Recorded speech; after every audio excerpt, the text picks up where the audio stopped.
biggest tornado threat this week with this system. I'm also watching the dry line in southern Kansas down through western Oklahoma bubble quite a bit.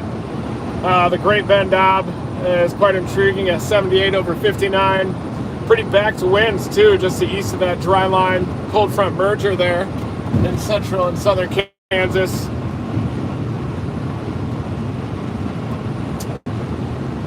And the Storm Prediction Center does maintain a 2% tornado threat across central and northern Kansas. And there is a nice instability axis with 2,000 plus Cape going all the way up into southern Nebraska right now, just ahead of that front. And the low-level jet's expected to ramp up through this evening and the overnight, exceeding 60 knots as we get through the overnight. But at the same time that happens, we start to get surface cooling, a development of a little bit of a stable layer at the surface with an already marginally capped environment. But really the dew points seem to be a bit better than many of the models were showing. There's definitely 61, 60 down into Oklahoma, 58, 59s there in south central Kansas to the east of that dry line where it merges with the front. And where the front's able to merge with the dry line, that's going to maximize convergence along that boundary and give the best chance for surface-based initiation across central, maybe even southern Kansas. I just saw the OB at Dodge City. The dew point has mixed out there. Got a mid-30s dew point, about 34 in Dodge City, as that dry line is bulging a little bit to the east of Dodge.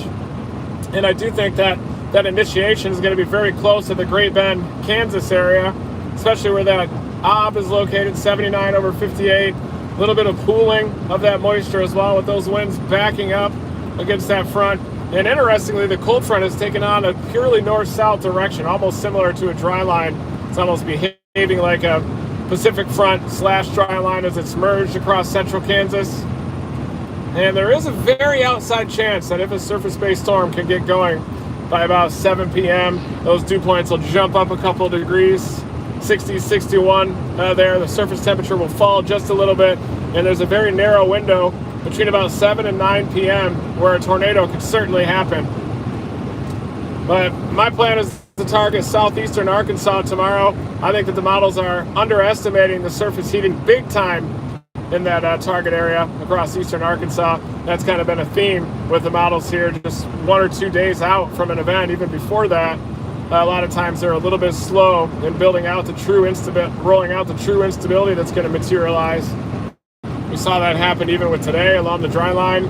Many models kind of underestimating that instability, even though it's a totally different scenario in the plains with newly arriving moisture as opposed to the mid-south.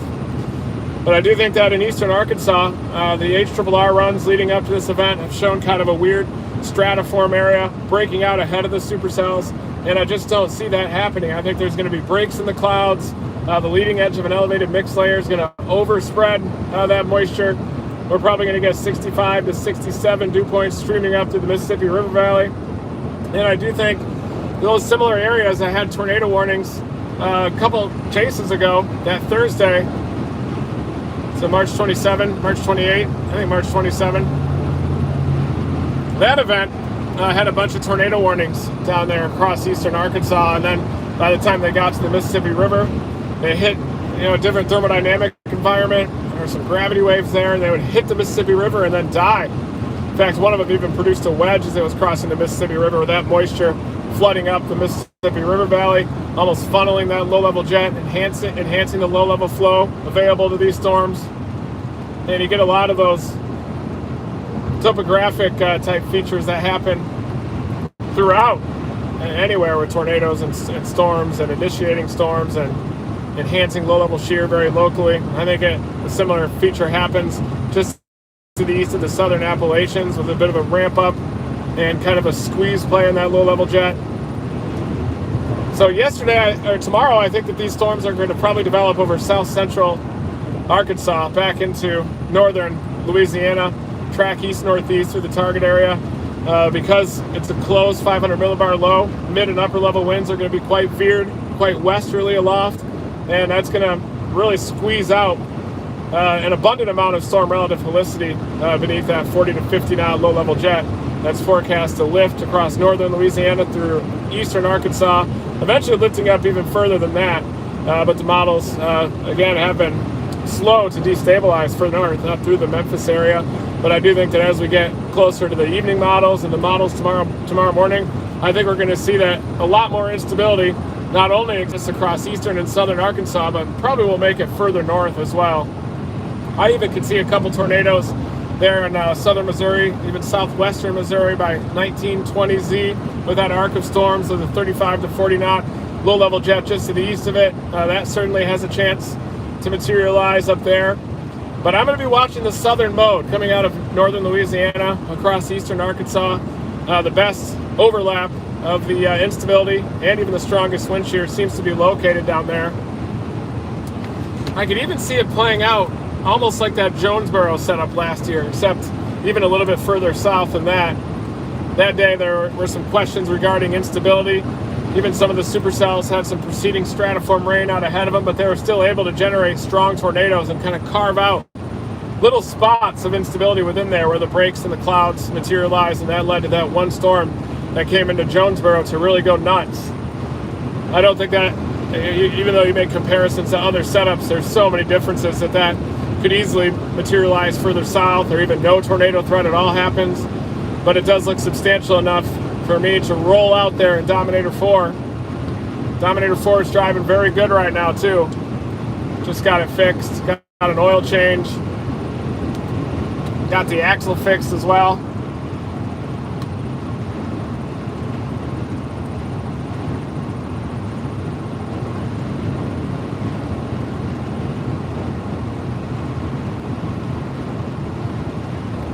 You can hear that slight whistle that the Dominator has, the Dominator 4, and that whistle can even be picked up by the subsonic sensor. And in case you didn't see the update on social media this morning, the subsonic is ready to go. So along with the leadership of Mark, Chase and Spin on Twitter, he was able to guide me through the process of surgery, taking apart, putting back together the subsonic sensor, and it worked. It even got a GPS signal. So it does look like we're going to be collecting data tomorrow in the Mississippi River Delta, eastern Arkansas. Probably start off maybe near the Magnolia, it's a Pine Bluff area. I ended up staying in Columbus, Mississippi again, go back to the Ranch House Diner. Had a great breakfast there, good foundation before I head west into eastern Arkansas, and then just dominate the Delta tomorrow. I feel like I'm going to score big. I've got that little tickle in my tummy. Just feels like it's about time for me to be about 50 feet from a monster tornado. Maybe intercept it directly at the subsonic, hold it up in the air. I kind of underperformed during those two high risks out there. I did see tornadoes, lots of tornadoes, but just wasn't in the right position on the big ones, just behind the Brent Alabama tornado as it was coming into Brent. Kind of my best chase so far this year was in the Texas Panhandle on March 13 with the intercept of that EF2 tornado to the north of Clarendon. But it's early. I've seen some noise on social media about a big anticyclone that's going to dominate kind of the large part of the end of May or end of April. I know a lot of people are worried that a mega drought's about to set in, but just remember that the medium and long range models are pretty horrific last year and this year. Remember those long range models that were showing the really active period for severe weather, late May into June, especially June, and that never materialized, didn't even come close to materializing. So very easily it could be off by a factor, a minus sign, and you could have the exact opposite pattern materialize by the end of May, or by the end of April. Been through enough storm seasons to kind of know how this goes, and it's still very early in the year. It used to take until late April, even for the Great Plains, to get active in terms of tornadoes, to tap into that moisture in the Gulf of Mexico and start realizing that instability and sufficient moisture to get tornadoes. You had a couple big events in early April, like April 5th, 2003, April 7th, the Throckmorton 2002 tornado. And then those peak seasons really shut down, except for 2003, of course. March 27, 2004. Had a big time early season intercept. A couple in Dixie Alley. Kind of April 15, 2011. Got some early ones up there, but really the early season usually underperforms because you a lot of times have newly arriving moisture. Sometimes you're in the Mid-South where there can be a lot of failure scenarios out there as well for the forecast. For those high risks, we had that big prefrontal confluence line that set up, and even the earlier outbreak on March 17 was giving us clues as to how the March 25th outbreak would play out, with that confluence line kind of developing down south of Meridian into central Alabama toward the Tuscaloosa, Birmingham area. That's exactly how March 25th played out. We knew it was going to happen. We knew about it here. We talked about it live. And it still couldn't hang in that position down there. I had to see the Utah tornado before dropping down to Greensboro.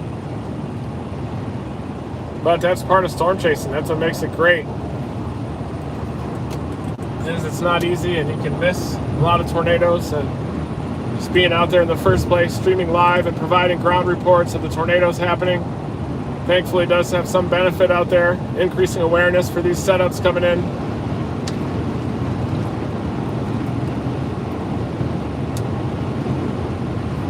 Just happy that we got the subsonic sensor on board and that it's working, dominating.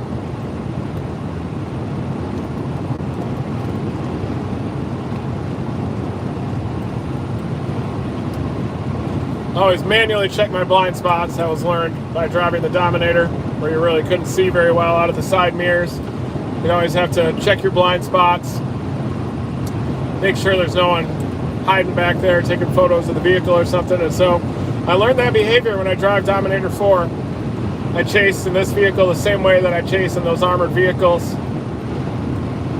And if I can get within range of a tornado, you're going to see some really up-close action. I almost pulled it off many times. We did in the Texas Panhandle on March 13.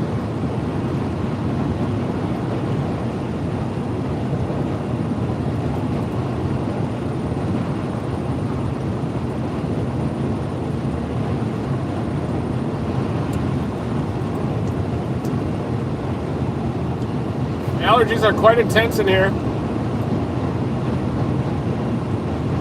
And all my contacts are back at my apartment in Colorado. Got a couple pair of contacts, so I'm going to have to grind it out with these glasses. Pollen likes to slide in on the sides of the glasses. Sometimes when you mix that pollen with the sweat dripping off your face and it goes into the eyes, it makes the corner of the eyes blow up. Figured that out when I was mountain biking yesterday. I saw that eastern black rat snake out there. It's a pretty incredible find. And clearly it just emerged from its burrow and was trying to rub its nose on everything to try to shed.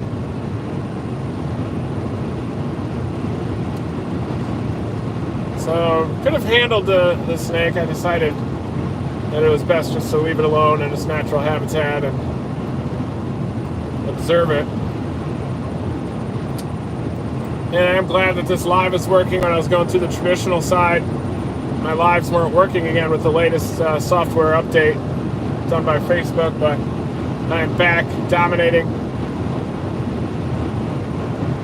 And if this mega ridge does set in, the big anticyclone, then I'll be focusing on pure storm chase EDU content for 3 weeks. We'll go over case studies of all the high risks that happen. I feel like I've underperformed on that front as well with all these early season storm chases that happened during March. And I needed to allow the adrenal glands to recharge. That's an important part of the post-chase life. Eat a lot of vegetables, recharging the adrenal glands and mitochondria out there. Definitely take a full spectrum approach to storm chasing.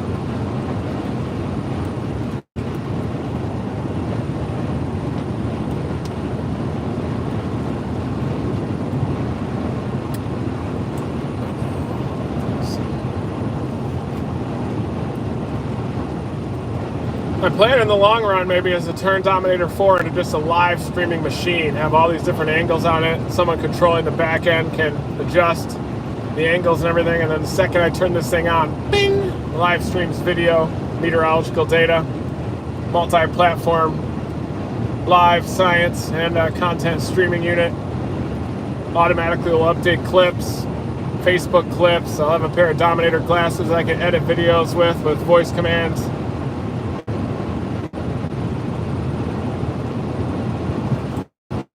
It's a long-term plan. Dominator weather station.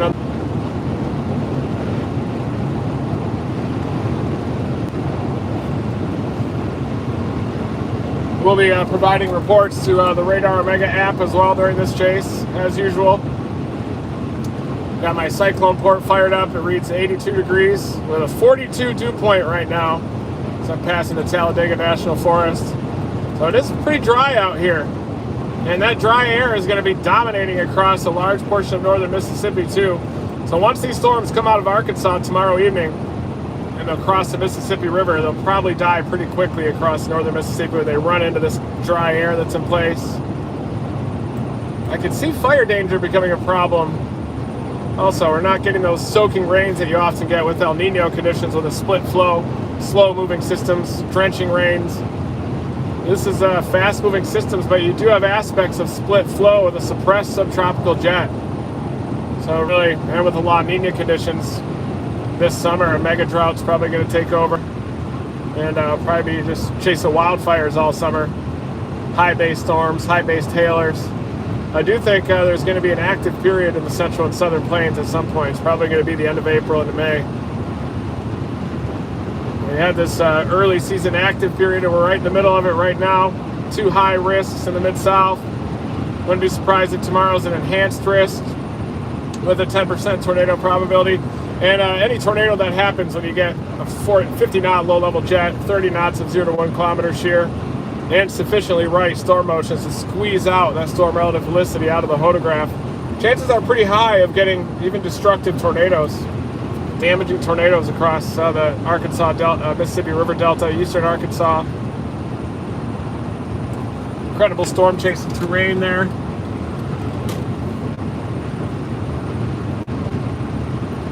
Probably should be working the dry line in central Kansas, and if I was based out of Norman, I'd be heading up there right now, and I would just love to watch the convection bubble, get a nice structure shot there in central Kansas. But I think that the best tornado threat is tomorrow across eastern and southeastern Arkansas, so that's why I'm headed in that direction.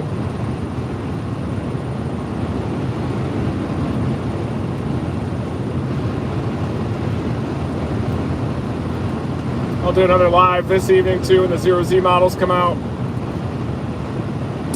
Another live briefing.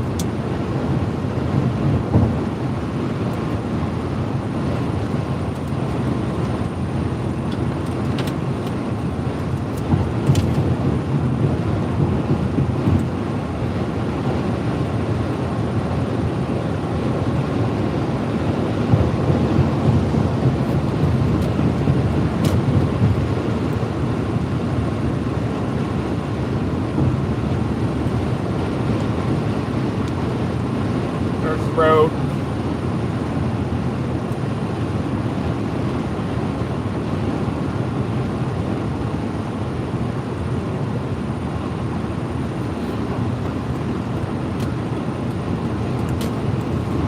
Probably gonna grab some Taco Bell up here, get a bean burrito or two,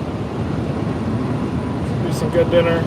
I'm on more of a protein diet these days, which is good healthy protein diet. Vegetables, gluten-free, like in a gas station burrito, have a blowout.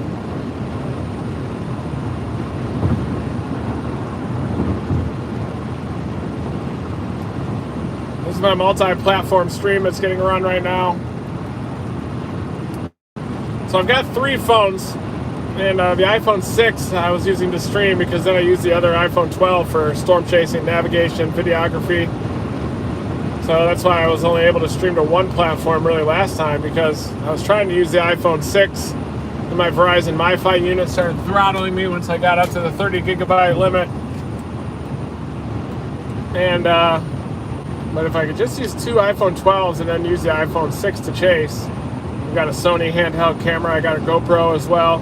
That's a subsonic sensor back for science mission to record microbarometer data and infrasound data.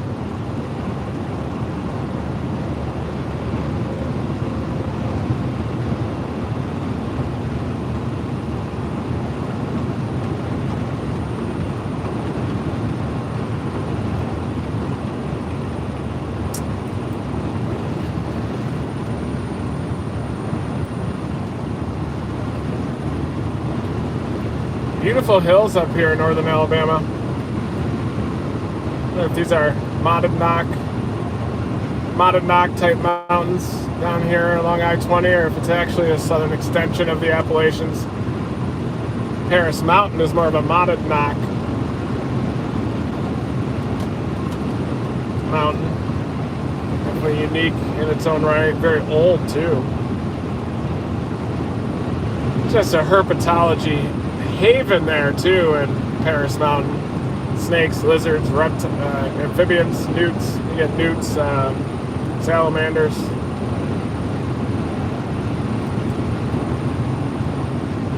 Definitely feels dry though. Normally you get those real soaking rains. I know we had some flood warnings out here. Those storms during the high risks that were training over the same area, only along this confluence line. Man, it sure feels like things have really dried out fast out here. The cyclone port unit has a dew point of 43 degrees. I'm excited about rolling out these Dominator weather stations. Mark has been hard at work on those. Probably have the first one out in the field in a month or so. Then you'll be able to see research grade high resolution live streaming data coming from that.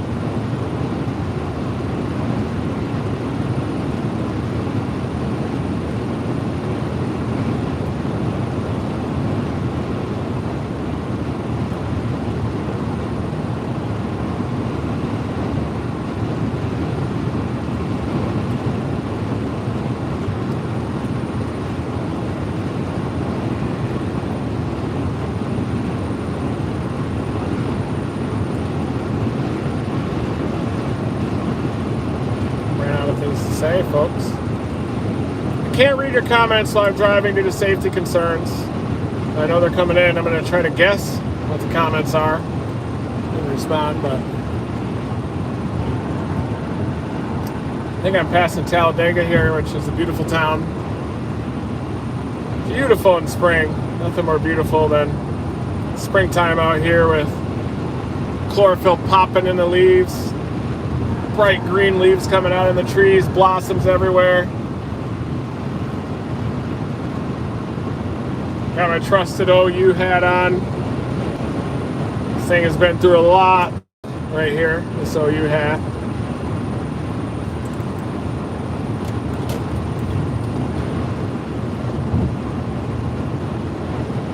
Beautiful rolling hills out here.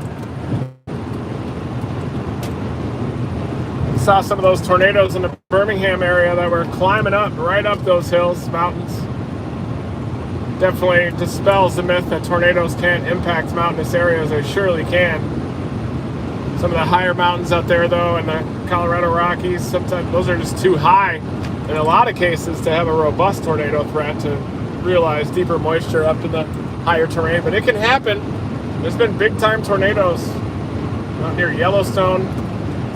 Long time ago, there was a devastating F4 that went through the forest land there. I think you can still see the scar on satellite imagery. But the Appalachians get a lot of tornadoes. The super outbreak of 1974 had a bunch of reports throughout the afternoon complex that went through the southern apps that produced a tornado near Seneca, South Carolina, and then when the main wave came in and it slammed into the central and southern Appalachians, abundant tornadoes out there across the higher terrain. Super outbreak of 2011 too had a lot of tornadoes in mountainous areas. I remember near the Chattanooga area, or Ringgold, Georgia, there was a devastating tornado that went right up the side of a mountain.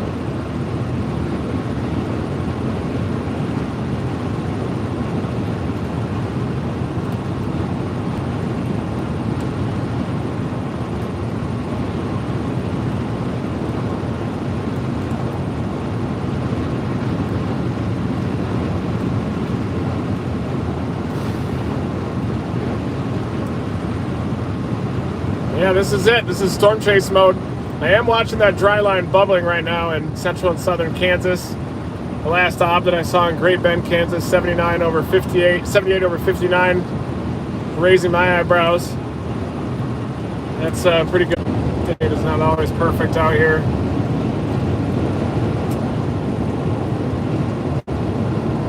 But it's only early April, so very early in the season. I expect that probably late April into May, we're going to see an upgrade storm season. The moisture will easily be able to make it that far north, timing in the seasonal cycle.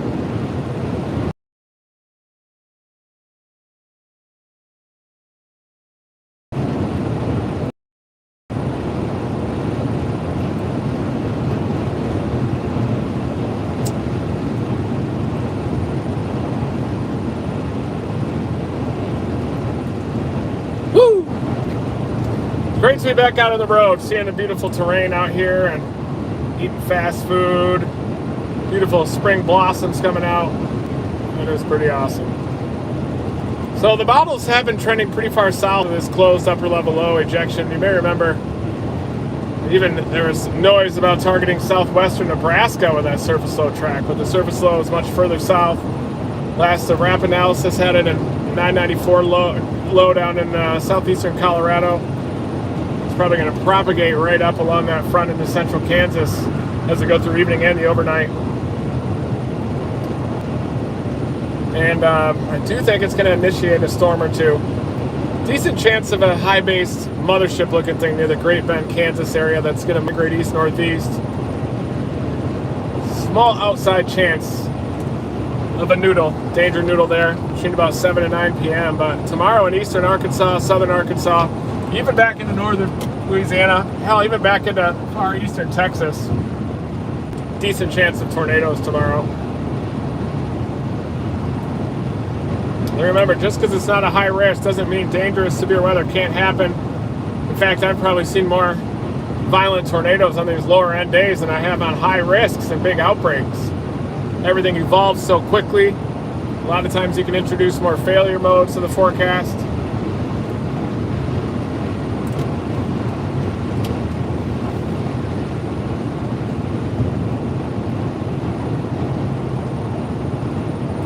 In that last high risk on March 25th, you had that prefrontal confluence line that was just churning out supercell after supercell like a fire hose. And then back behind it, winds veered a little bit across northern Mississippi in those areas.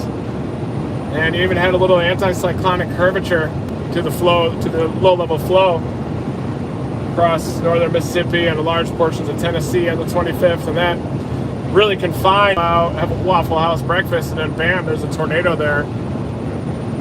And sometimes that can work in the Mid-South. Sometimes, though, it doesn't. Like on the super outbreak, too, getting aggressive was the right way to play. Kind of playing that EF5 tornado right out of the gate in Philadelphia, Mississippi there. That first lead storm that developed just east of the Jackson area. You could just tell by the shape of that storm once it got going that it was going to be a monster.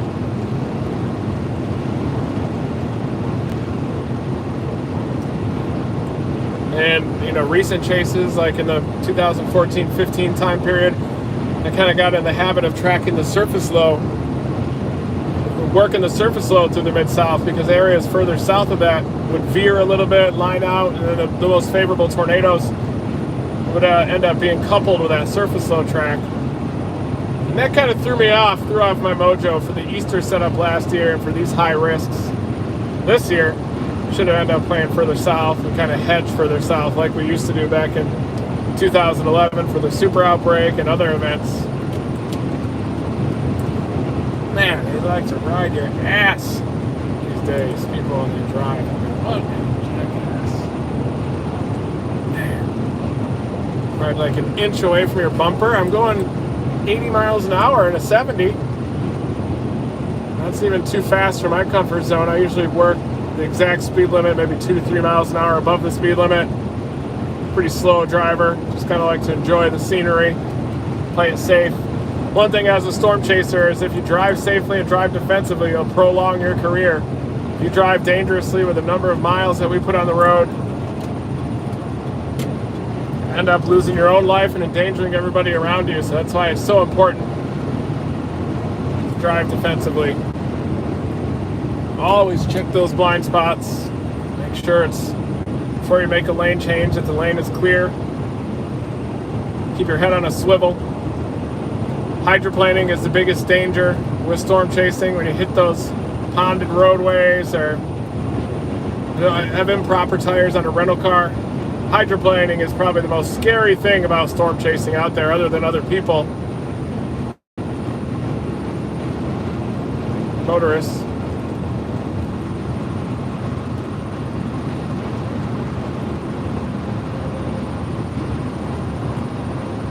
So I'm approaching the Birmingham, Alabama area, Birmingham, Tuscaloosa, same areas that got rocked by those tornadoes on March 25th. And I should say that Thursday looks like a nothing burger in terms of severe, at least in terms of tornadoes. There is a marginal risk that kind of pinches off down into southern Mississippi, southern Alabama. Well, that one model run that got me all amped up, thinking that the Mid-South was going to take off again on Thursday. That's been backed off of. So it looks like tomorrow in eastern and southern Arkansas might be the only big event, and then Thursday things kind of peter out a little bit. Possible that southeast Texas could be an event on Friday, maybe near the Red River as well. But kind of during this period of a couple weeks in April, we're going to have to look for smaller scale systems, short waves that come in. And usually during early to mid-April, those shortwave troughs are ineffective at pulling the moisture northward. Even this closed low that is ejected like a bowling ball from the Rockies has been relatively ineffective at pulling up ample moisture. You really need a big, large-scale open wave to dig deep into the Gulf of Mexico and pull those deeper dew points northward. We did see that on March 25th on the high-risk day. And that system dug deep into northern Mexico, so it had a couple days to pump that moisture northward out of the Gulf of Mexico. And then it kind of sheared out over top that anti-cyclone over the southeastern Gulf of Mexico and Caribbean, southeastern U.S., sheared out and lifted over top of it. But as it did that, the moisture was already there. Big blob of moisture, and then it just fanned out these perfect kinematics for tornadic supercells.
Thank you guys for those super chat contributions.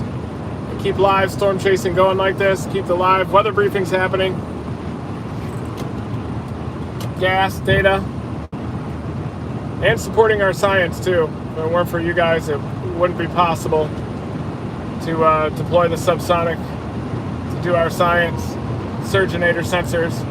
Just heard from the National Hurricane Center, and we're working with them to be able to include the Surgeonator data in the report for Hurricane Zeta, so that's exciting.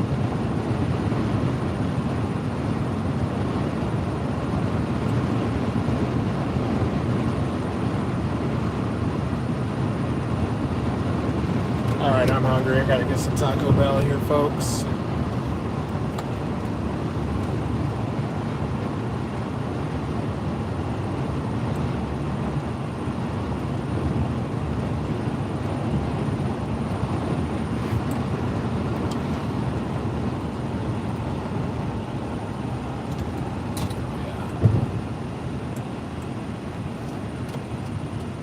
Use the left lane to continue straight.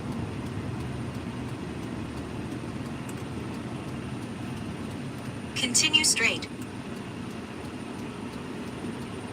Yes.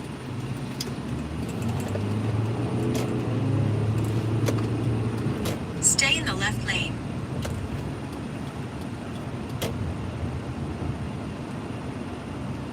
Stay in the second lane from left. Man, my eyes are killing me from this pollen. Crazy without my contacts. Use the left lane to turn onto worse. Blue Ice Springs Road. Almost like the contacts serve as a bit of a shield from the for the pollen. Turn left onto Magnolia Street South, then turn right onto State Route 77.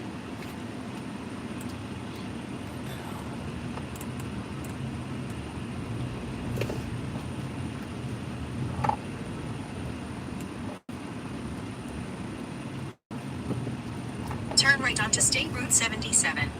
Proceed to the route.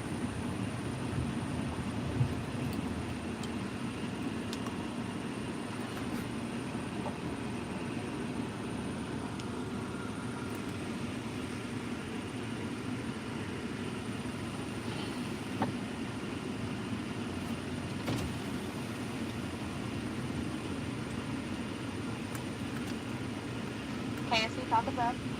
Hi, how's it going?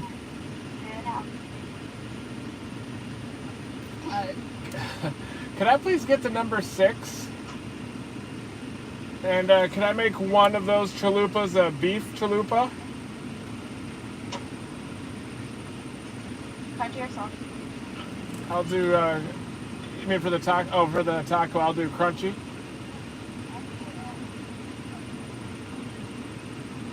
What other chalupa did you want? Or one beef. It says 2 chicken for the number 6, but can I get one of those beef? What else for you? Can I also get a bean burrito by itself?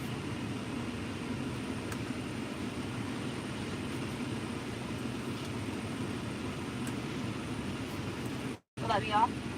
Yes, please. I'll do a Pepsi to drink. Large Pepsi.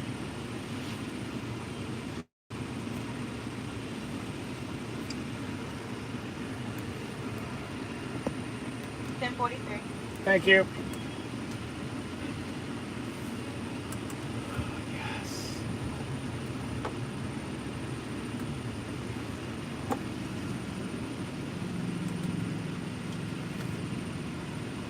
All right, guys. So right now I'm going through the Taco Bell drive-thru. I am in storm chase mode, even though right now I'm just en route to my target tomorrow of eastern and southeastern Arkansas. But I am watching the dry line bubble today, and we're going to be covering that live as well during this drive out. But first, we got to get a good foundation of food here.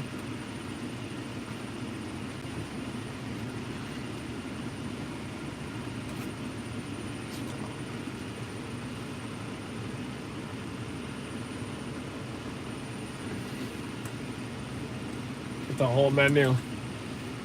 Woo!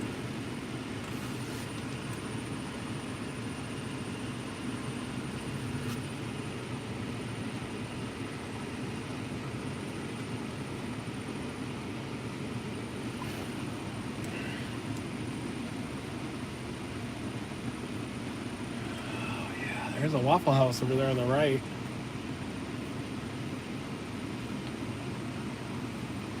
Good stuff. It could be great over Easy Egg over there at Waffle House as well.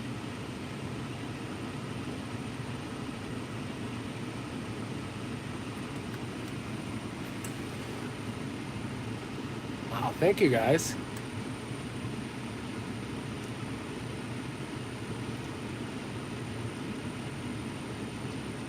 I do think southern Missouri tomorrow, like 19 to 20 Z, 2 to 3, 4 p.m.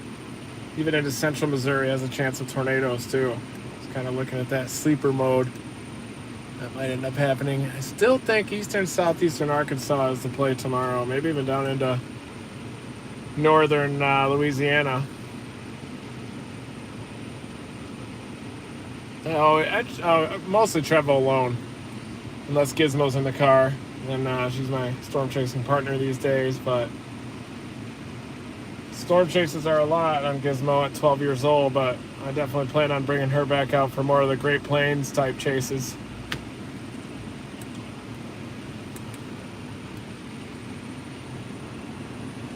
See, I got my Team Dominator shirt on today.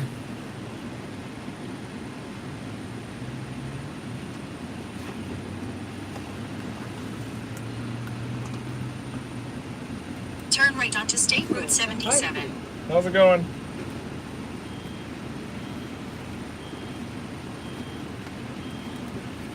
There you go. Thank you.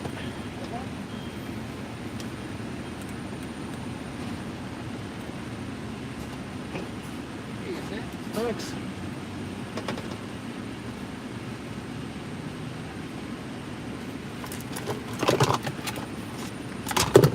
Thank you.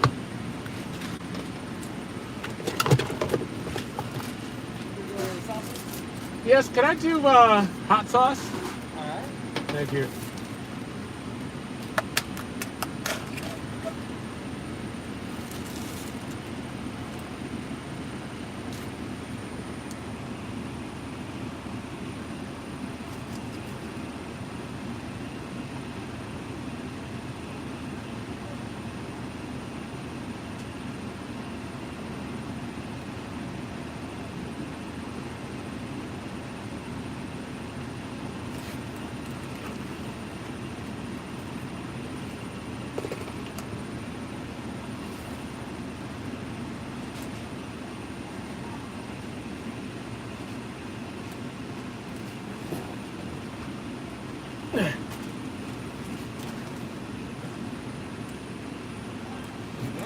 Beautiful. Thank you so much.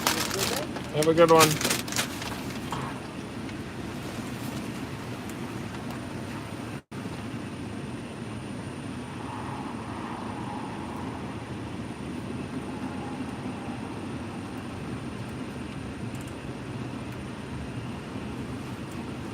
Alright guys, I gotta take a leak.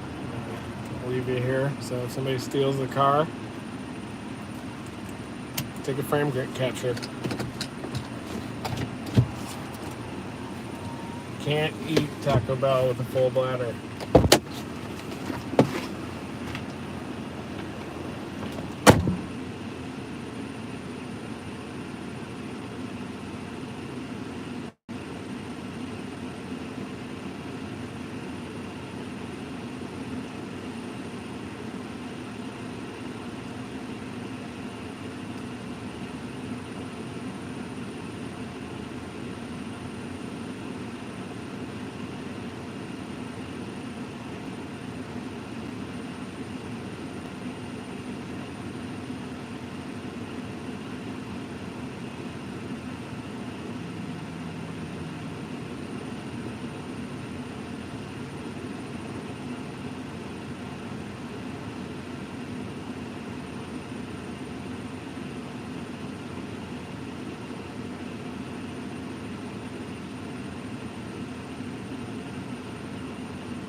Back.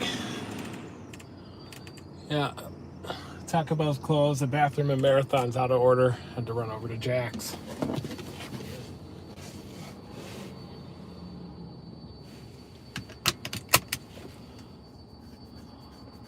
Thanks, guys. Yeah.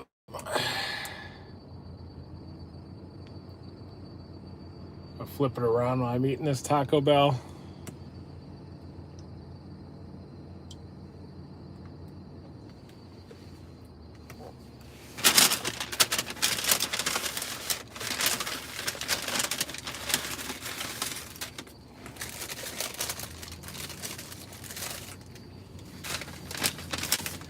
Yeah, I'm watching that area. A dry line in Kansas. Last I saw before I started up the stream. That ob there in Great Bend, 78 over 59. Has potential. Surface-based storm up there. Looked at the wrap and there's like 2,000 Cape analyzed all the way up into southern Nebraska even.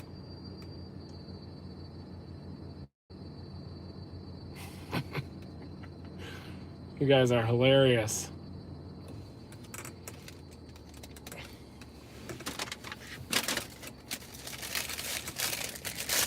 Oh, yeah. I got a chicken chalupa, beef chalupa, bean burrito, soft shell taco. Pretty excited about it.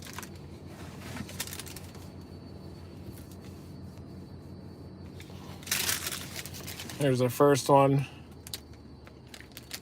Nice and crispy, well put together. Here it is. Oh, wrong way. And you can see the beautiful chalupa there. Big fan of the chalupa.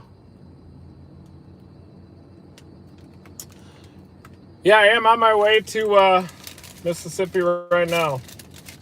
Probably stay the night in Mississippi tonight. Wake up early tomorrow. Usually wake up at like 6 in the morning. So then I'll head west into eastern Arkansas and dominate. I expect initiation by about 4 p.m. across south central Arkansas. And then I'll spread east-northeast through eastern Arkansas with a tornado threat.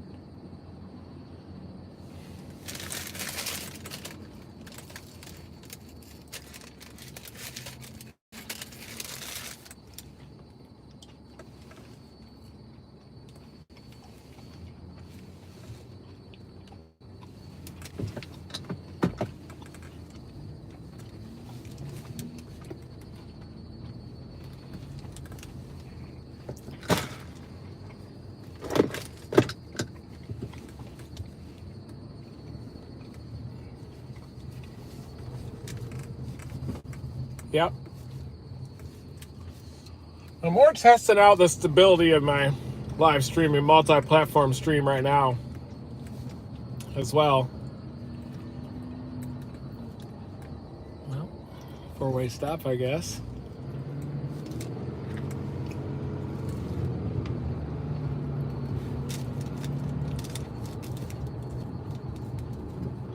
Use the right lane to merge onto I-20 west toward Birmingham.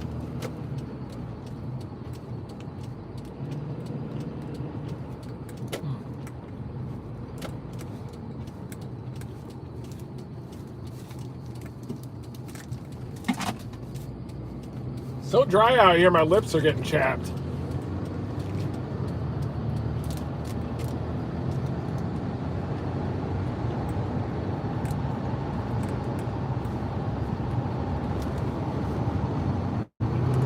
For 43 miles, continue straight.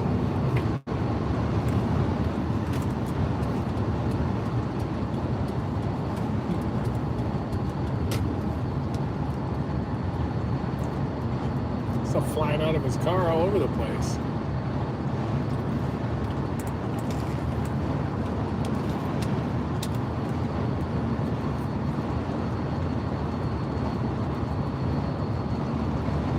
Yep.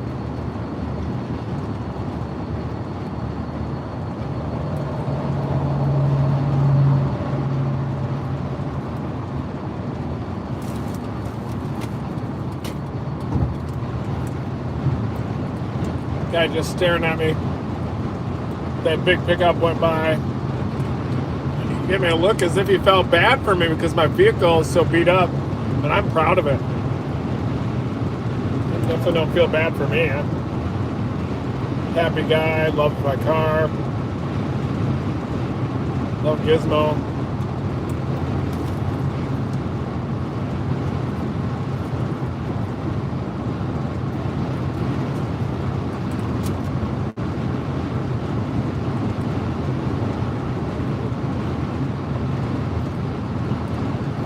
Yup.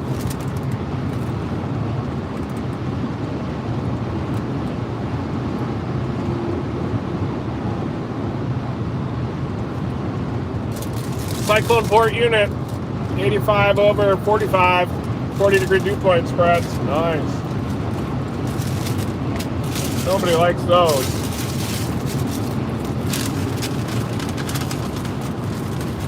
Moisture is just good for the skin in general, good for the health. I think humans are meant to live in the tropics, mostly. If you had no gear in the northern country, you'd just freeze to death eventually. But of course, we have the intelligence to create things to survive the environment. Some people say there's no such thing as bad weather, only bad gear.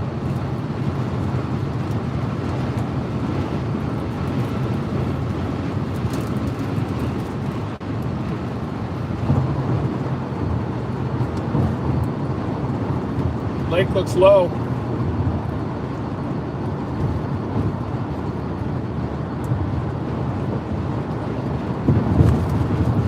Oh, great.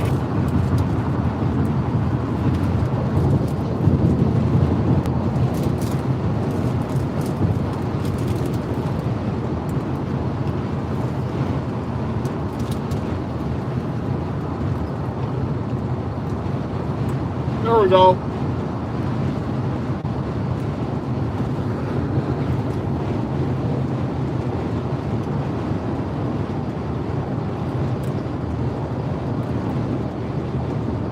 Beef chalupa is a lot better than the chicken chalupa, always.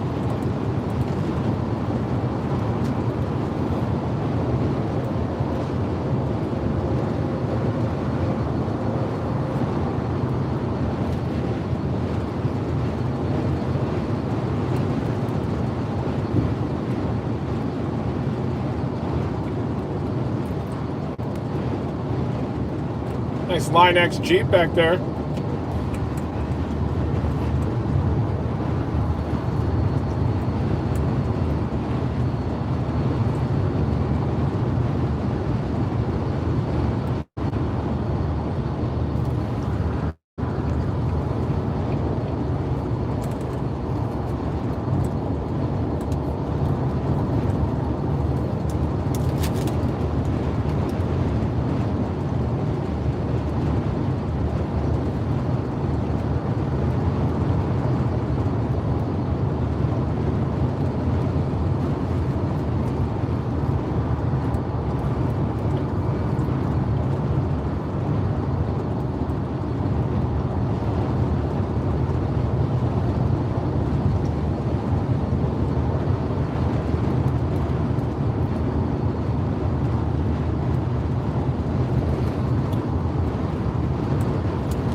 Well, now that I'm through the main course of the two chalupas,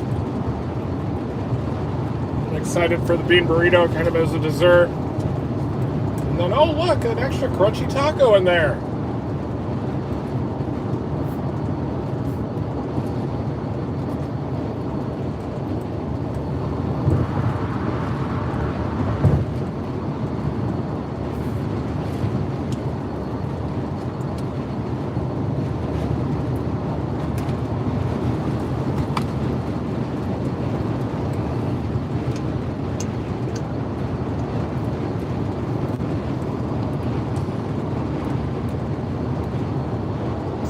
Yep.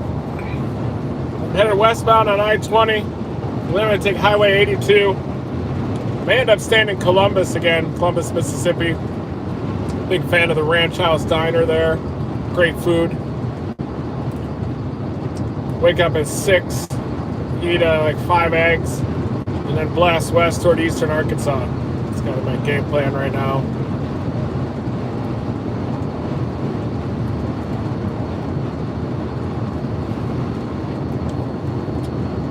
Thank you guys for joining me for this live stream. Planning on streaming more continuously during the day tomorrow.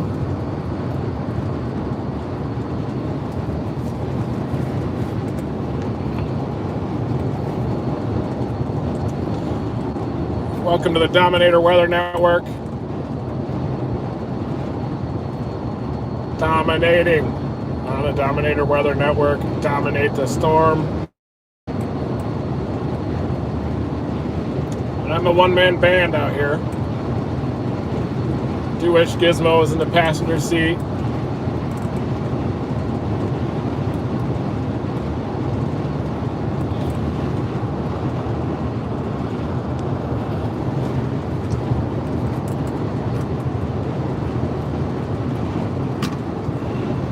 Man. Uh-oh. Tell you what, these windshield mounts for phones are the most undependable thing you can get.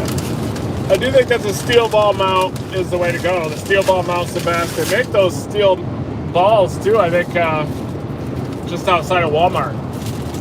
Those steely mounts. Steel ball. Bean burrito, bean burrito, bean burrito, bean burrito, bean burrito, bean burrito, bean burrito, bean burrito, bean burrito, bean burrito, bean burrito. Bean burrito, bean burrito, bean burrito, bean burrito, bean burrito, bean burrito, bean burrito, bean burrito, bean burrito. Woo!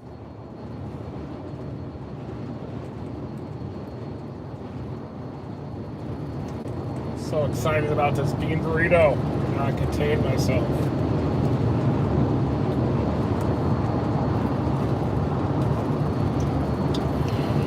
Bean burrito, bean burrito, bean burrito, bean burrito, bean burrito, bean burrito, bean burrito, bean burrito. Bean burrito, bean burrito, bean burrito, bean burrito, bean burrito, bean burrito.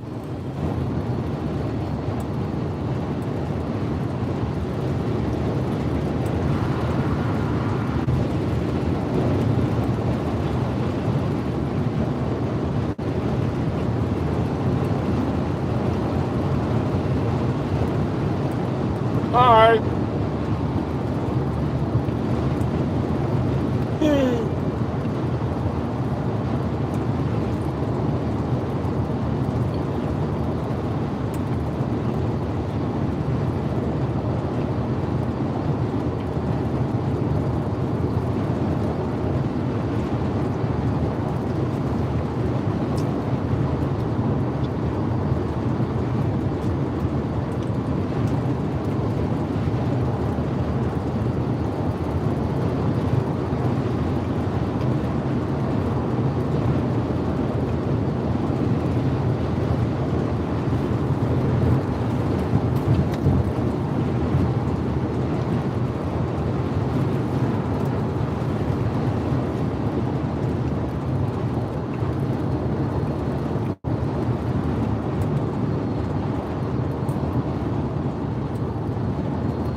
compass.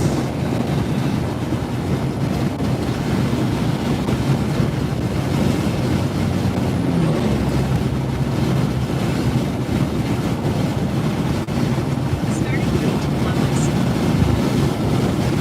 In 14 miles, take exit 106 to merge onto I-459 toward Tuscaloosa. Yep. Looking at some stuff right now, folks. Wow. It's looking like that area in Hastings, Nebraska might be the most interesting. With the greatest southeasterly winds out there. Nice blob of Cape. Northwest Oklahoma into Kansas. It does look like there's a blob on radar just to the northeast of Dodge.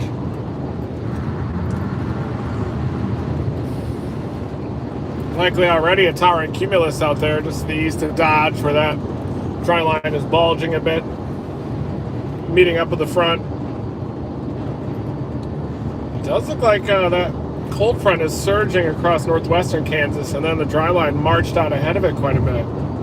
So it looks like more of a dry line through a large portion of western Kansas.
Yep, there is.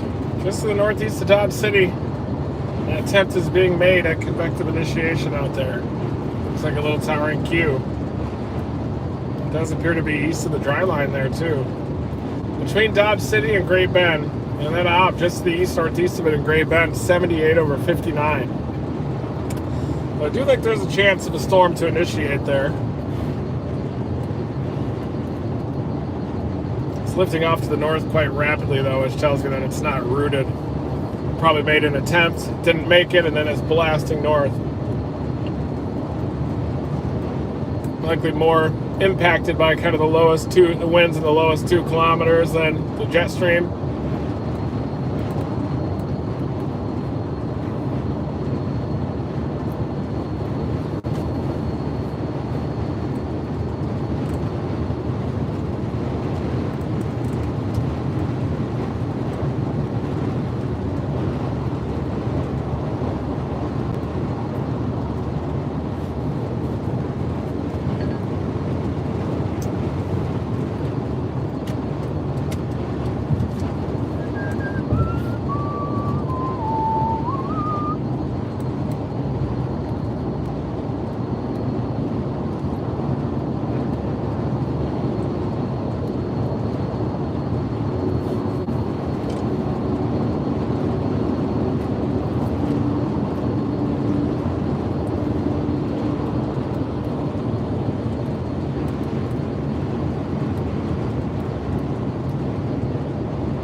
Looks like on Echo Tops, convection is trying. Oh, it looks like it's made another effort.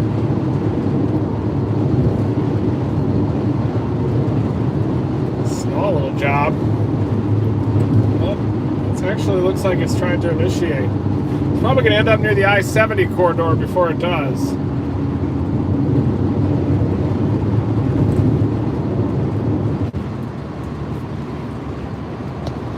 Well, there's that tower, the Echo Top's going up there just to the northeast of Dodge. It's probably the initial attempt. Definitely making an effort at convective initiation. Right at about, coming up on 22Z, 23Z. Right on cue.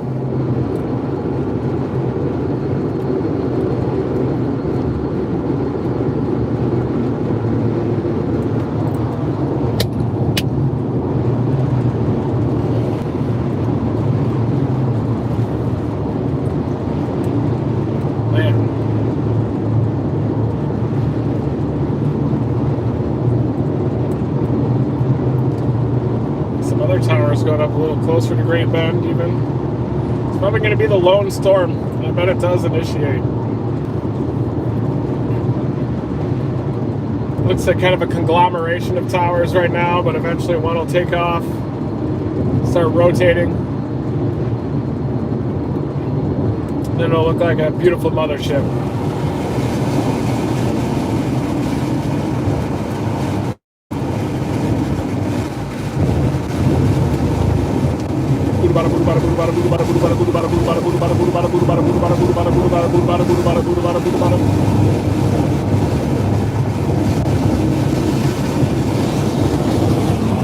Almost looks like the initial tower collapsed, sent out a little bit of outflow, and then you've got more robust towers going up on its north side. So that could easily happen too. That could mature into a dominant tower as well, even on the north side. Really anything out of that cluster of towers has an opportunity to become the dominant updraft.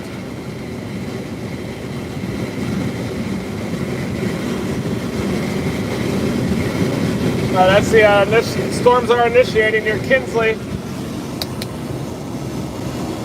Kansas there. I had a rental car reserved in Oklahoma City, and my plan was to fly into OKC this morning, rent a car, head up into Kansas, then blast southeast toward the southeastern Arkansas target. But then I wanted to have the subsonic sensor ready to go.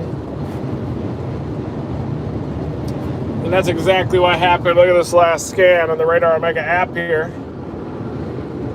See those towers blow up on the north side of Kinsley. So we are experiencing convective initiation here in Kansas. Those things are moving so fast. I wonder how rooted they actually are in the boundary layer.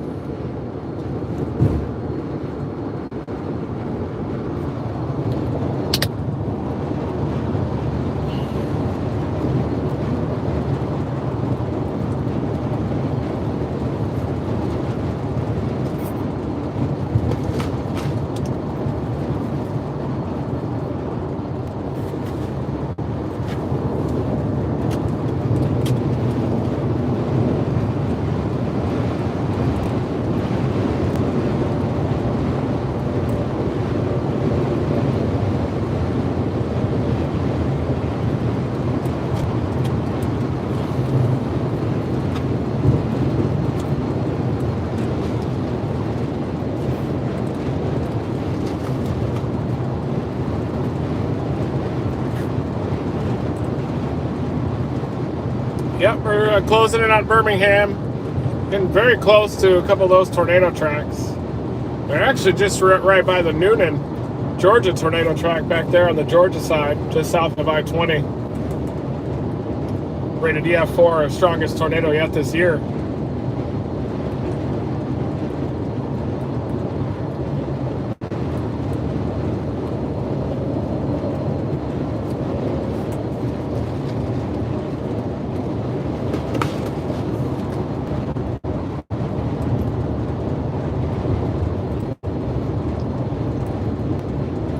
We're back.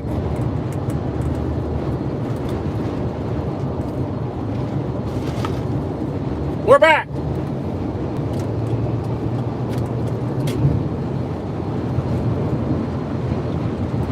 Dominating.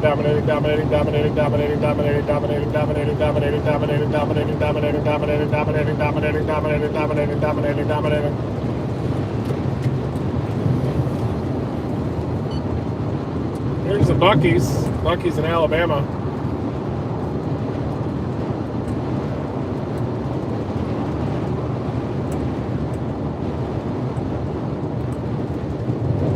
You can see this steel ball.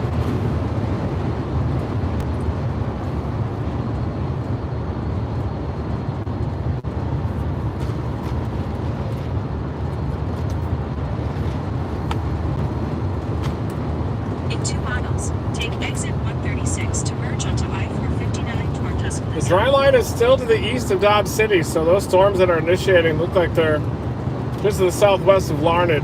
Pretty good looking storms initiating there. Probably a severe thunderstorm watch that has been issued.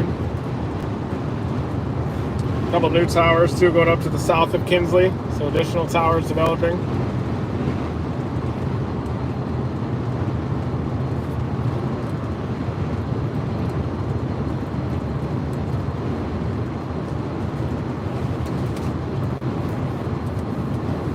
Damn it, I should have flown into Oklahoma City this morning.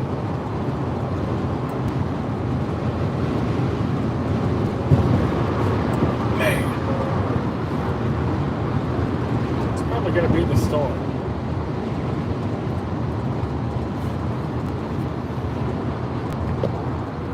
What is the environment?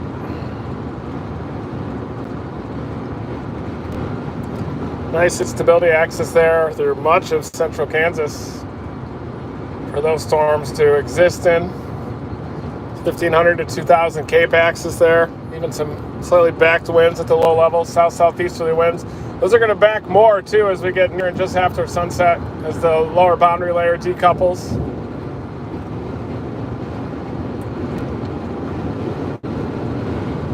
Take the exit.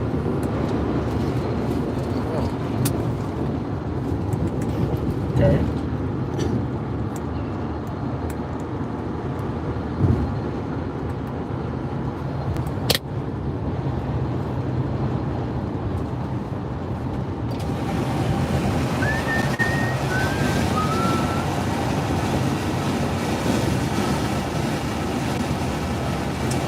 Alrighty, folks.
Tarnation!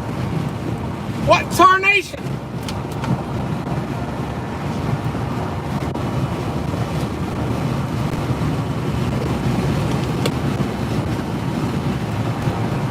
Yeah, it looks like those storms are going up to the southwest of Great Bend, between Great Bend and Dodge.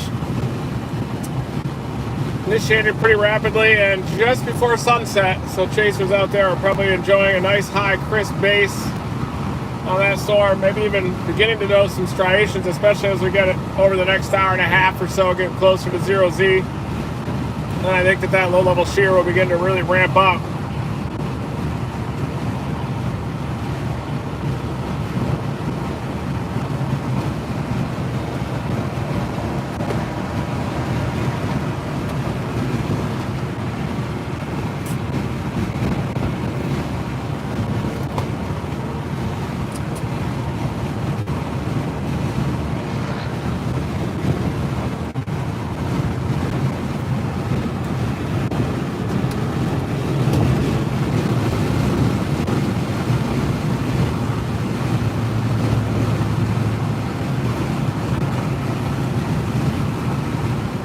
Beautiful area out here, Birmingham area. Out through Tuscaloosa. Little rolling hills out here, beautiful vegetation, new leaves on the trees. And I'm targeting southeastern Arkansas tomorrow.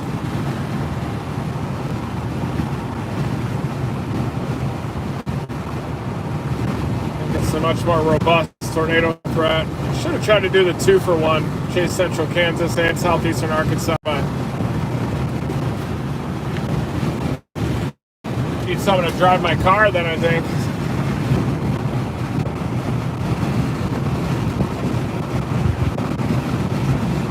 Man, Dominator 4 is handling so well.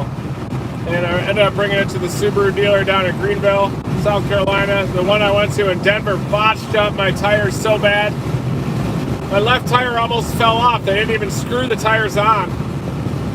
I had to jack up the car and then screw in the lug nuts on the wheel to keep it from falling off. So they made me laugh at the vehicle and everything too, and then they gave me a loaner and they're like, now don't storm chase in this. Whatever you do, they were all panicked when they saw my car covered in the hail dents with the windows blown out. And then they didn't screw on my wheels. I got new tires too, and then they popped. I had to get a new one, so they told me they gave me brand new tires. These weird tubeless tires. Popped like a water balloon. Pop! Going down the road, pulled over. And then I was able to put the donut on. This is when I was covering a winter weather, or a winter storm too, in western North Carolina earlier this year.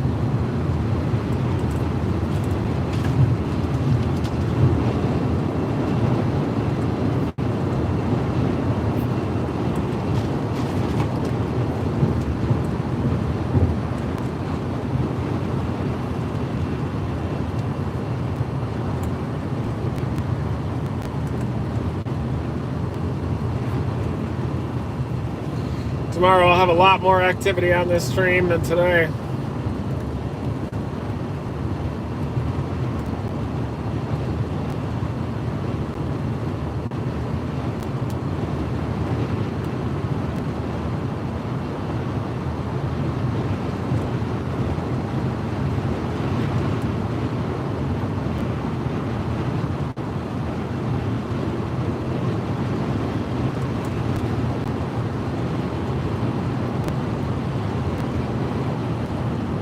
Cahaba River. Nice. Nice. Chiba River. In the distance.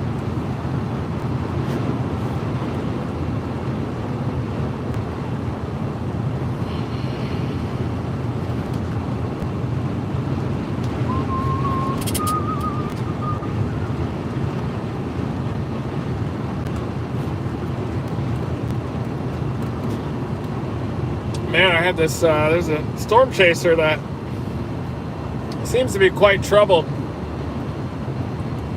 Posted a video last night going on a rant, talking about me and Tim Marshall, Gene Moore, and said he's got some video, CGI or something, and nobody responded. And I think he was the same guy that was stalking me when I was chasing that Hurricane Laura in the parking garage. I was giving autographs to the police officers down there, taking photos with them in front of the parking garage, and he took all this video and posted it saying I was getting arrested. The guy definitely seems troubled, kind of going off of his rocker.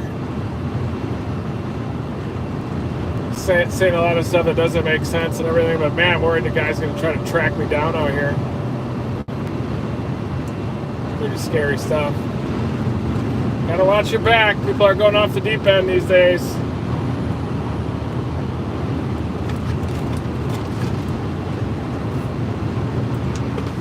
I've been for a while.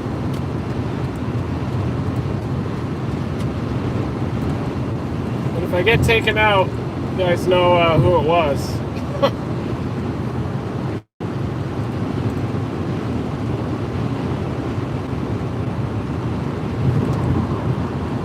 Guy's on meth or something, probably. Hopefully he gets help. Or he hurts himself or somebody else. Temperature is 80 over 55 on the cyclone port unit, or 45 dew point. So it's pretty dry out here across Birmingham and Tuscaloosa. Very dry. And this dry blob of air extends all the way into central and northern Mississippi too. And that could kind of be the saving grace for northern Mississippi. Portions of far western Mississippi, right near the Mississippi River Valley, it does look like the moisture arrives. Mid to upper 60s dew points in time out ahead of those storms when they initiate in south central Arkansas and move east northeast across eastern Arkansas tomorrow.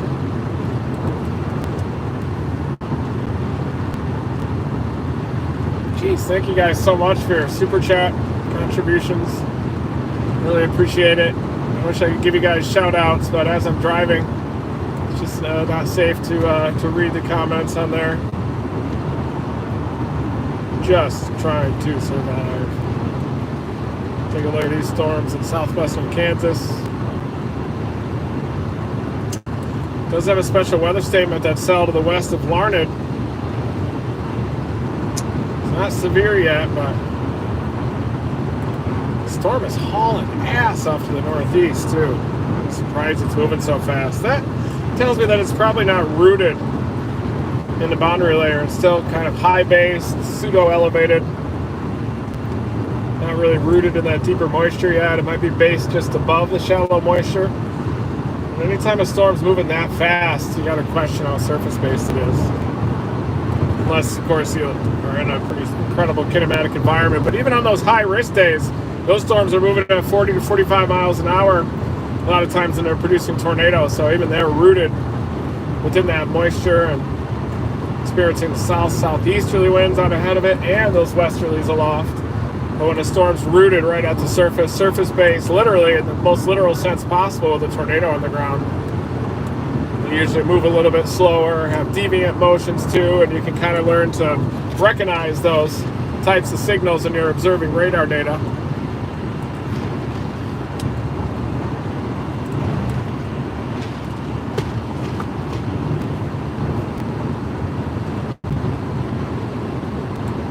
It's like Corey Ecton. Headed northbound with this cyclone port unit, 86.4 degrees, dew point 58.9. He's headed northbound. Get in position there.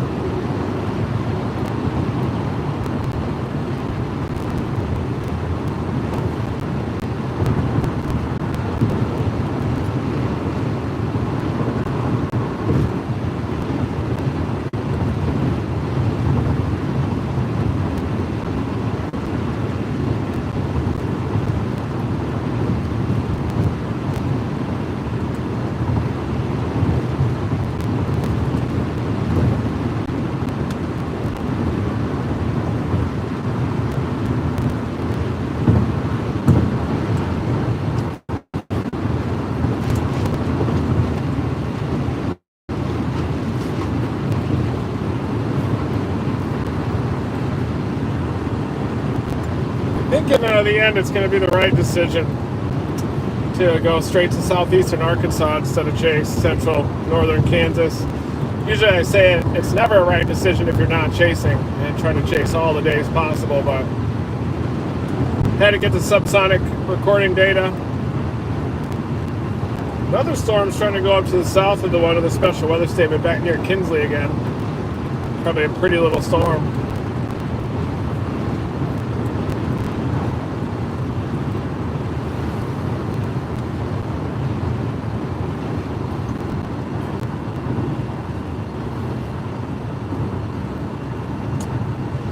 The helicity, the greatest helicity is just east of that storm. So if it can reach that 200 to 1 kilometer helicity out ahead of it, it's going to have a chance. Boy, storm motions are supposed to be 25 knots for a surface-based storm. So the fact that that thing's ripping like that is not a good sign. But there you can see that blob of decent storm relative helicity out of the path of the storm. 200 to 250 there, even 300 contour. But that's also in an area of really high convective inhibition, the anti-cape out there. So some negative buoyancy, and that's why you have those really strong helicities, because it decouples the boundary layer, strengthens the low-level jet just above it, weakens the surface wind instead of mixing that air through the layer and having a reduction of the speed shear and directional shear. When you decouple, you increase it. So that's so you can see where the storm is developing right on that boundary between about 50 and 100, 0 to 1 kilometer storm relative felicity, and then it ramps up to 2 to 300 there just to the east of it.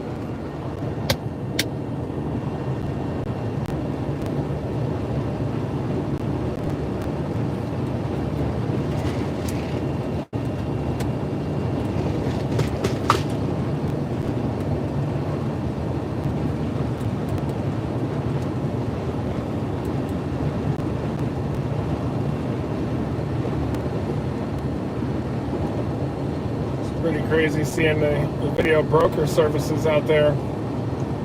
They'll license the footage for the person, but then say, hey, we need to have rights to post it up to YouTube and not split the ad revenue so that we can expose it to the news media to deliver sales. But I guarantee you those people are making more off ads from that content that their network is shooting and getting posted to social media than the media sales themselves. Likely.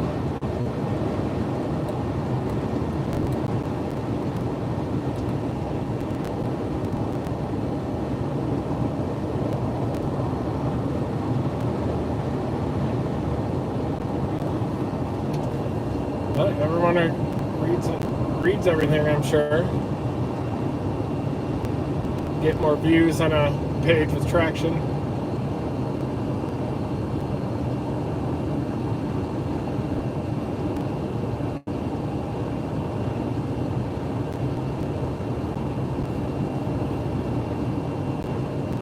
Seems like kind of a scam to me. Oh yeah, storm is trying to go up into southern Nebraska, but it's on the cold side of the front.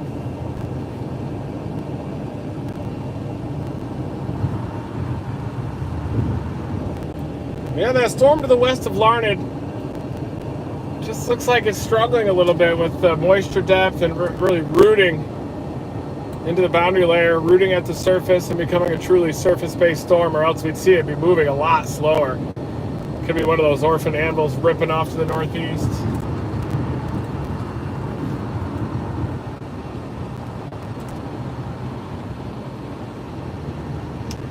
Starting route to Columbus. Deja vu out here. 10 miles, continue onto I-20 west or Tuscaloosa.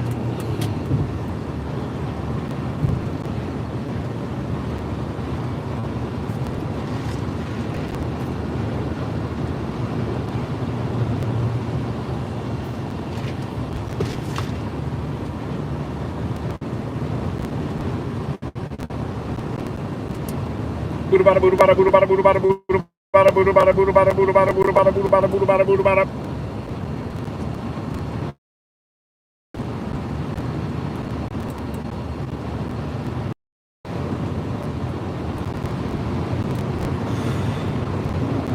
Almost to Tuscaloosa, folks.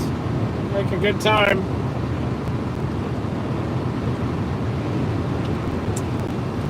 Man, I saw that storm initiate that became the big tornado producer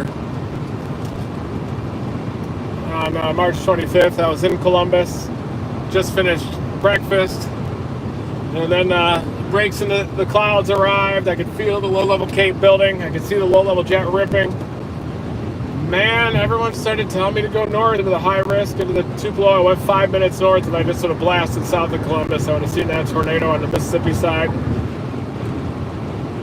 Just looking at the sky, you can tell when an environment's primed for tornadoes, similar to the super outbreak on April 27, 2011. Looked up, saw the low-level jet ripping at 70 knots. The sun was out. You could feel the 3-kilometer cape. You could see the near hurricane-force winds at like a kilometer above the ground. And the same thing happened on March 25th. Waking up that morning, I knew that Columbus was in the crosshairs along that prefrontal confluence line. I still had multiple opportunities to save the chase. Didn't end up getting a tornado near Utah, nice cone there, but really wish I skipped that tornado. And it's hard to skip a tornado, but sometimes you got to do it. And then drop south down to the Greensboro wedge, and that thing initiated. Crossing that road just 10 miles to my south.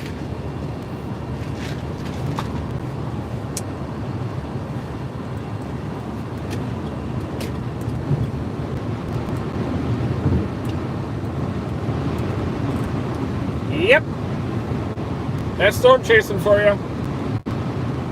I compare it a lot to poker, and you may remember, what was his name? Chris Moneymaker won the big World Series of Poker, that one event, and you didn't hear from him too much after that.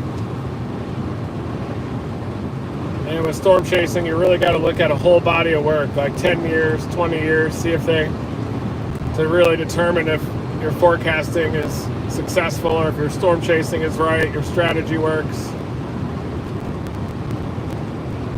Because it's easy to get lucky or unlucky on individual chases. It's important to also kind of have a stable mind. You got to be able to make good decisions, fast decisions. Keep an idea of the evolving overall outbreak and also focus on the real small scale, the storms, the shape of the storms, the ones deviant motions on radar. Got to become an expert at identifying those storms. Even from just the reflectivity loop, you can tell the ones that are about to go nuts. They just have a certain look about them.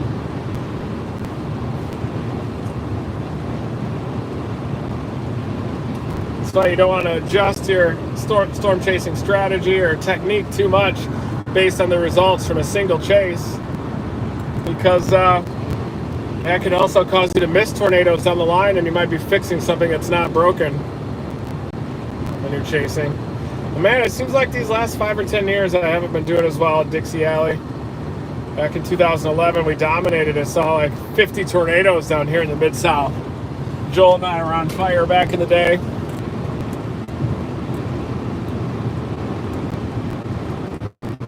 But that's what makes storm chasing great too. If it was easy and you just saw tornadoes all the time, and it wouldn't be storm chasing.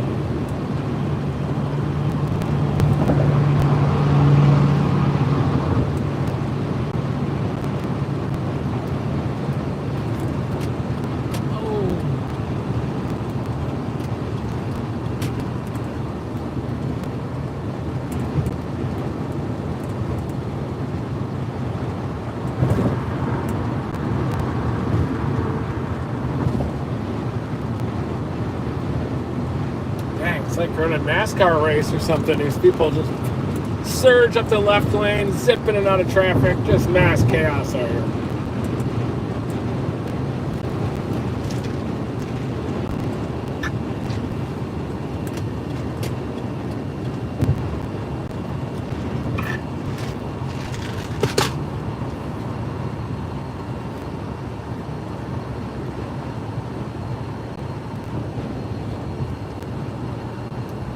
Thank you. What the hell?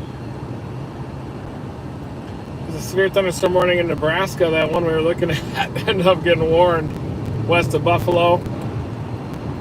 Pretty good convection there. It's an elevated storm, but probably dropping some big hail. Severe thunderstorm warning. It's northwest of Lexington, southwest of Conto, south central Nebraska. Severe thunderstorm warning has been issued. It's an elevated hailer, though. It's elevated over that cold front.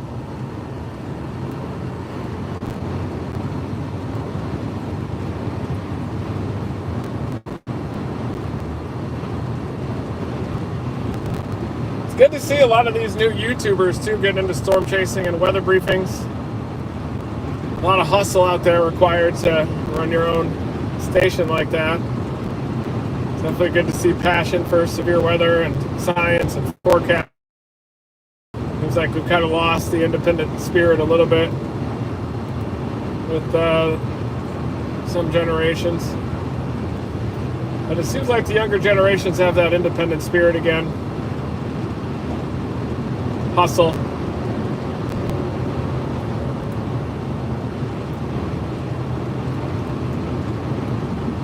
In 2 miles, continue onto I-20 west toward Tuscaloosa. Getting on I-20 west, blasting toward Tuscaloosa.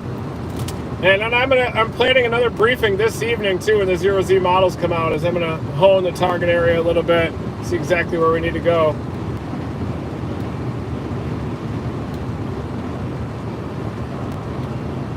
Probably end up having to wake up a lot earlier than I planned, but my plan's also to go to sleep really early. Try to be dialed in for tomorrow.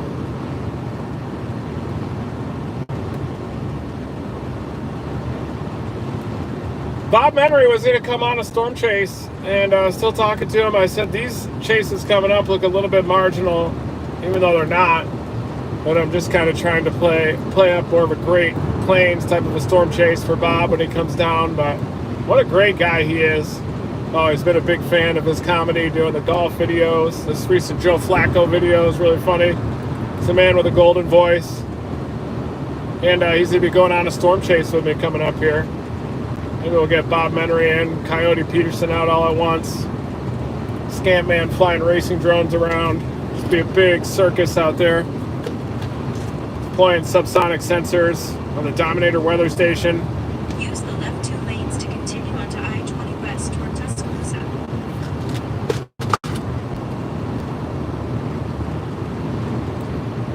Continue.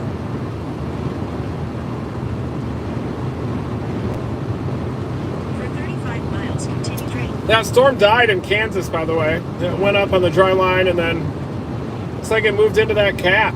So I don't think that those storms are going to survive into that bigger shear off to the east. That blob of like 200 to 250 shear. 0 to 1 kilometer storm relative felicity there. Corey Ecton's closing in on it, and his cyclone port is at 80.5 degrees with a dew point of 58. So the inflow zone of that storm doesn't seem to be a problem. His temperature has gone down about 5 degrees, so I wonder if there's just some convective inhibition that's developing. That new storm down near Kinsley looks to be weakening just a bit.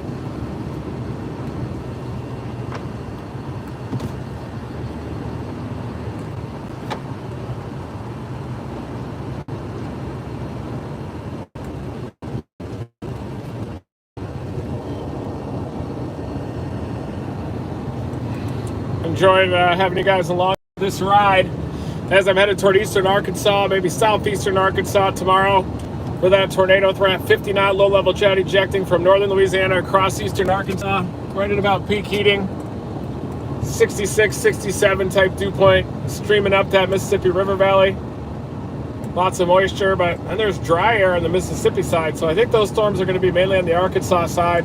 Then they're going to approach the Mississippi River and maybe just run into that stable air late evening, 10 or 11 p.m., when they finally cross into central Mississippi. Less favorable thermodynamics there, but I think there's going to be a nice surge of deep moisture up the Mississippi River Valley, the delta there, which will probably boost the tornado threat as these things approach the Mississippi River from the west.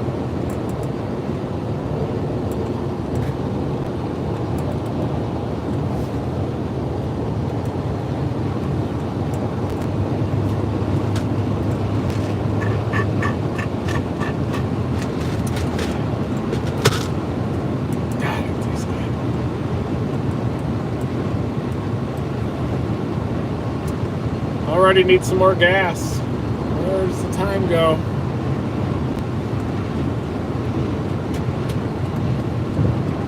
Thank you guys for joining me for this. It's kind of a discussion about storm chasing and life in general as we're heading out toward the target area, breaking down the bubbling dry line out there in western Kansas and in northern Oklahoma.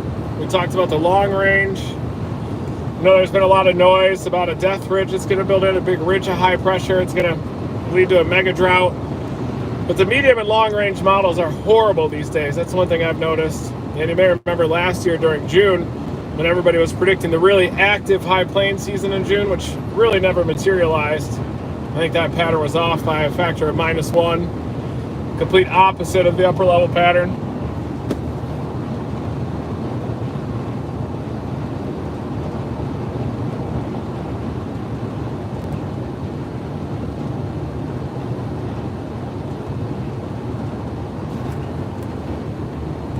Eyes are pretty much swollen. Pollen's getting in there. But most of my contacts, the next 6 months' supply is back in my apartment in Colorado, so I'm kind of going to be wearing these glasses a lot. I've got a couple pairs of contacts left. I might put those on eventually, but really I just got to wear glasses. Unless I get my contacts shipped out.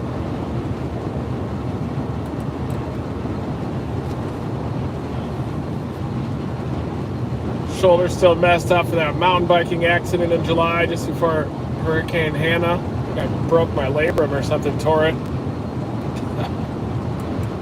kind of the bone in the back. But it's gotten better. I couldn't even lift my arm above my head before, and through a series of pull-ups, CBD treatment, I think it's getting back to normal.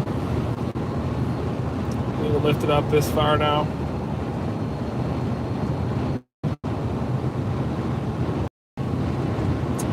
It was a bad mountain bike accident. I went over the handle.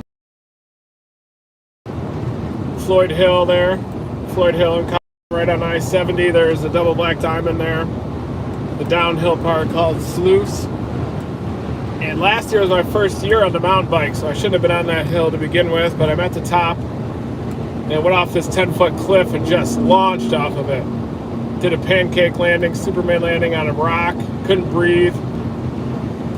And I was all out of it.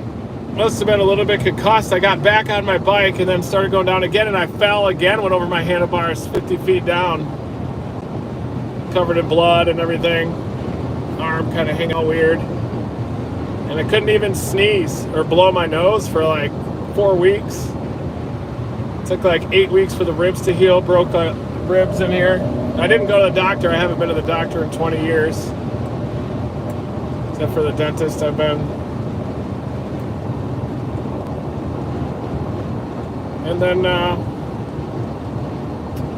just gradually healed. Went and chased Hurricane Hannah with broken ribs. And the shoulder took a long time to heal. It took a lot longer. The ribs ended up healing in like 8 weeks.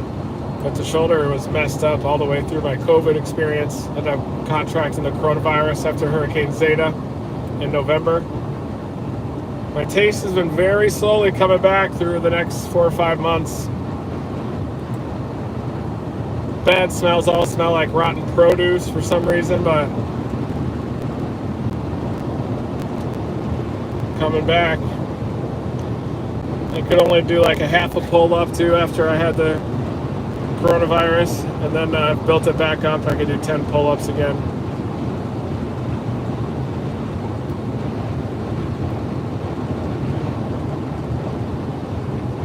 But man, has it been a grind. Had a lot of long-term fatigue. I think I became one of those long haulers. And I think that probably hurt the start of my storm season a little bit. Getting back after it again. I think it even made some of my hair fall out. Had nerve pain in my thigh that went away eventually. So it's definitely a weird deal. I'm hearing that if you do get the vaccine, it can even be some relief for some of those long hauler symptoms. But I think I've put it behind me now. Getting back in shape.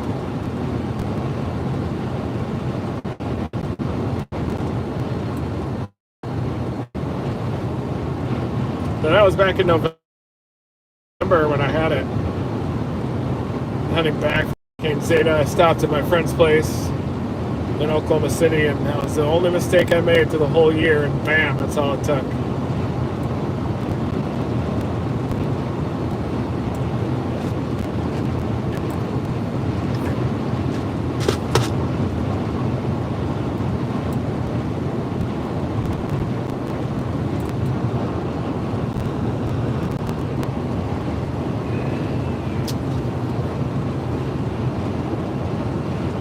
Storms are looking a little bit better northwest of Larned now. Kind of congealing a bit. I wonder if that southern one down near Kinsley is going to be able to get some clean inflow. There's a chance. The one near Kinsley looks like it's starting to look a little bit better. 2315Z now. Damn, I would enjoy chasing a traditional Great Plains center shirt. But we're not done with the Mid-South yet. We are not done. Jeez, thank you guys for the Super Chat contributions. Makes it possible to storm chase. I don't need to work for a big media company. I can work for all of them now. But I don't like having a big news media company telling me where to chase. I just kind of like to chase where I'm going. So it's better for me just to kind of be a little bit separate, be kind of a rogue element like this, lone wolf. That's when I'm most comfortable. I like to chase solo too more because even though it is more difficult and you're going to miss some tornadoes, there's just something kind of magical, a magical experience when it's just you and the tornado. You and the storm. Like, there have been times in the middle of the night where I was sitting downstream of a tornado by myself at like 2 in the morning. The tornado crosses the Mississippi into southern Illinois, knocks out all the power, everything goes black. Then a power flash illuminates the whole entire tornado. I can hear it, but I don't know exactly where it's going. And then I hear it cross the road in front of me, bam, a huge explosion, transformer explosion. And then it goes into the forest just to the north, and I hear it cracking all the trees in there, and all this was at night. But I feel like that experience, kind of solo chasing, was more magical than if you got a big team out there. Always had a big team of dudes with me back in the day when we were doing storm chasers, and everybody needs their own snack pack. Everybody's got to use the bathroom. Gas station snack pack, beef sticks, you know. Next thing you know, you miss all the tornadoes.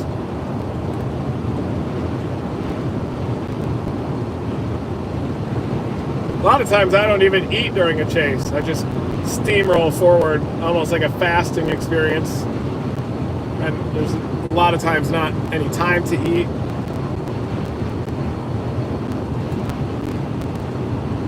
No severe warnings yet in central Kansas. Those things are struggling.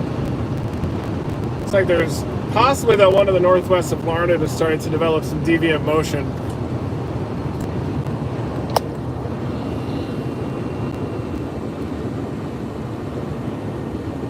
See that one to the northwest of Larned? It's a conglomeration of a bunch of updrafts, but you can see kind of the mean complex. It appears to be showing a little bit of deviant motion as it's trying to move more in a due east direction. But really, the fact that all these echoes and storms are moving so rapidly to the northeast initially tells me that those early towers are probably a little bit elevated above the moisture.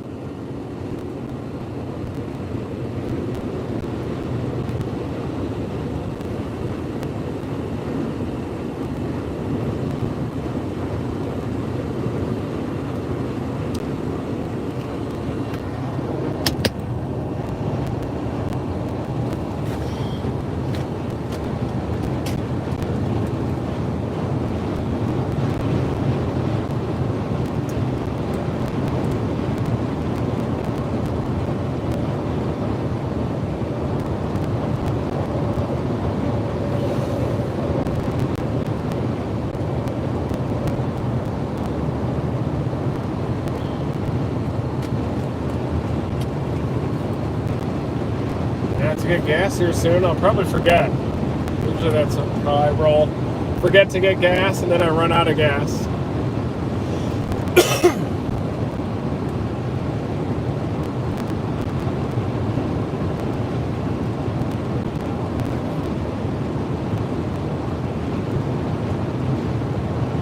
Ooh, yeah, that one northwest of Larned looks like it's trying to develop a bit of a supercell structure. But man, that one down near Kinsley did not make it. God, I love how the sunlight reflects off my hail-dented hood up there. Just a beautiful refraction of light through the hail-dented hood.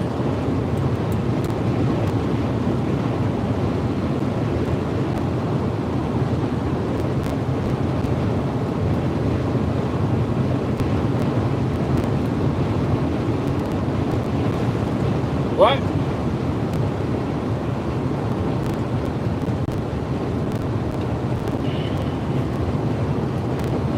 Yep. Looks like it's turning into an MCS almost up there. I think a couple of those supercells are going to emerge out of that cluster and then turn east.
that sunset's going to look beautiful on this hood, isn't it?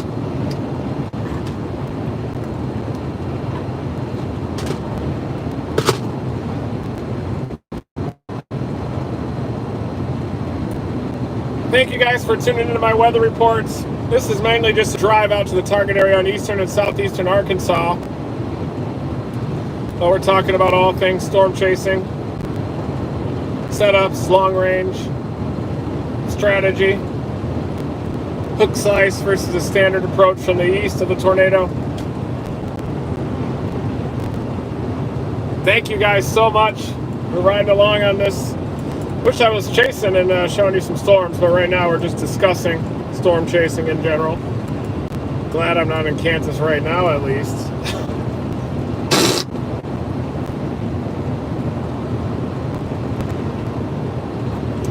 Yeah, it is trying to initiate, but we're getting closer to sunset too. It looks more like a conglomeration in the northwest of Larned, west of Great Bend, and there were some good obs out there in Great Bend earlier. 78 over 59. Cyclone port unit on the radar Omega app shows 80 degrees, dew point 58, 22 degree dew point spreads.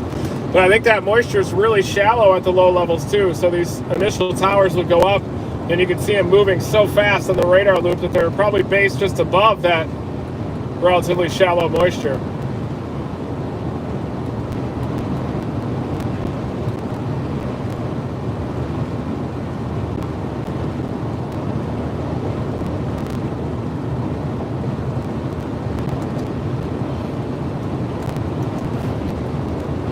Tomorrow, I think storms will initiate at about 3 or 4 p.m. First in northeast Texas and in northwest Louisiana, and then up into south central Arkansas, eventually central Arkansas.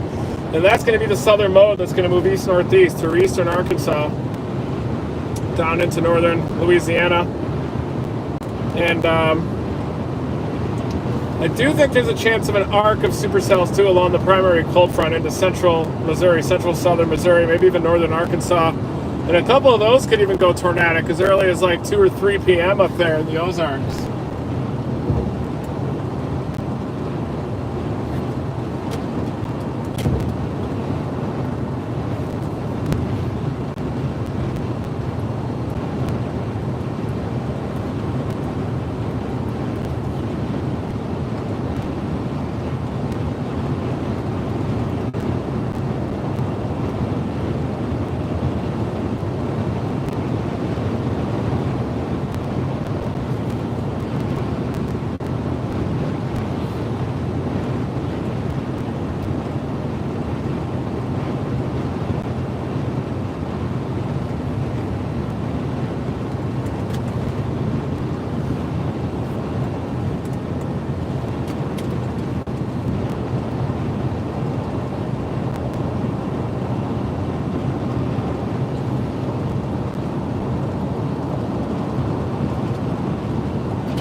Trying to shut it down. Shut it down.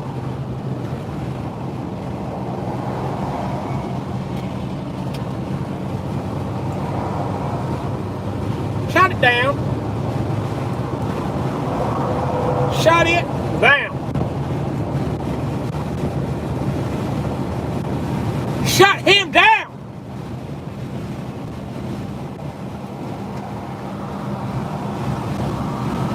Shut him down.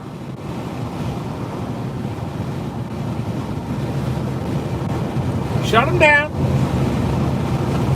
Shut him down.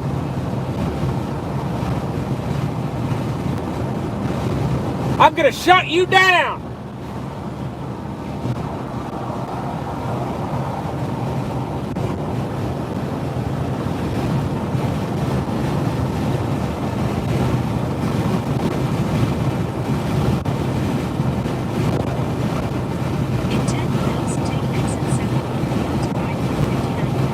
Dew point's up to 52 now. Back in Atlanta, it was like my thermometer was reading like 90 degrees in hot Atlanta. It's been in the upper 80s out there. Really dry. Now the dew point's starting to increase as we're approaching the Mississippi border. 52 here. YouTube's trying to shut me down right now, but it keeps cranking.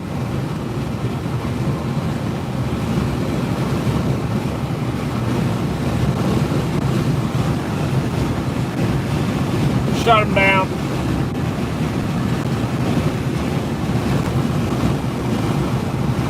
Shut him down. Shut him down. I'm gonna shut you down.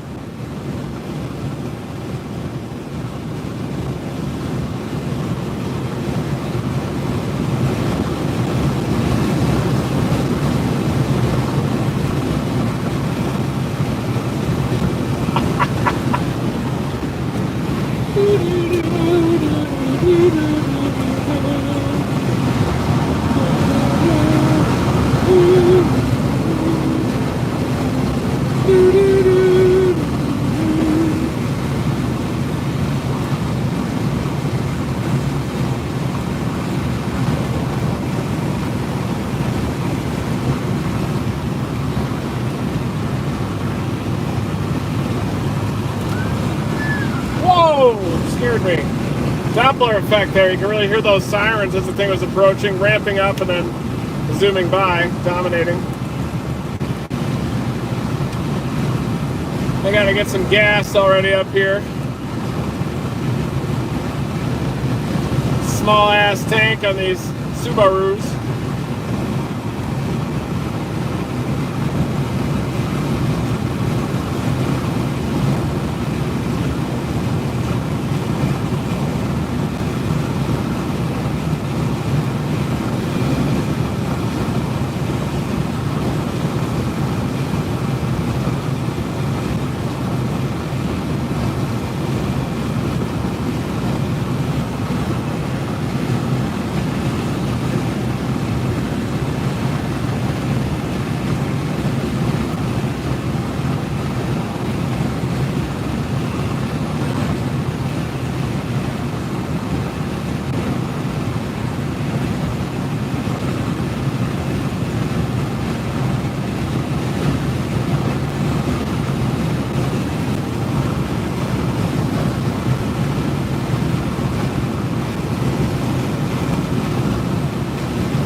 Hello, is this still working?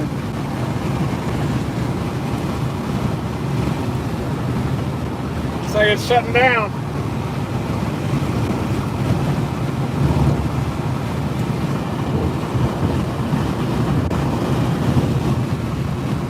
Shutting down. Shut them down.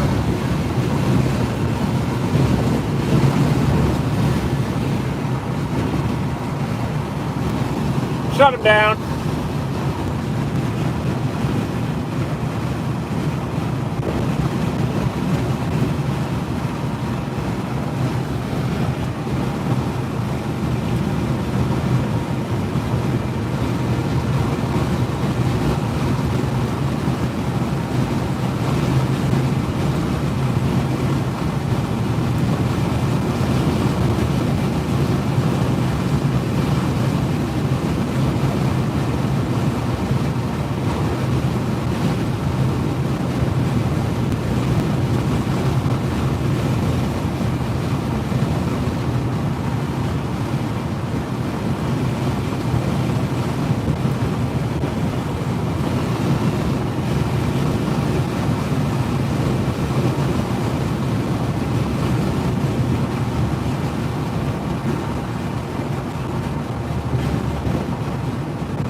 Getting throttle.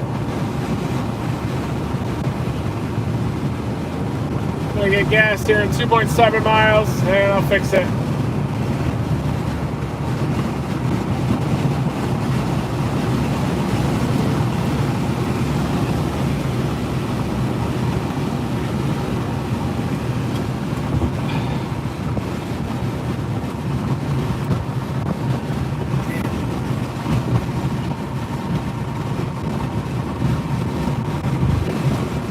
Throttling me big time. This is a not even line.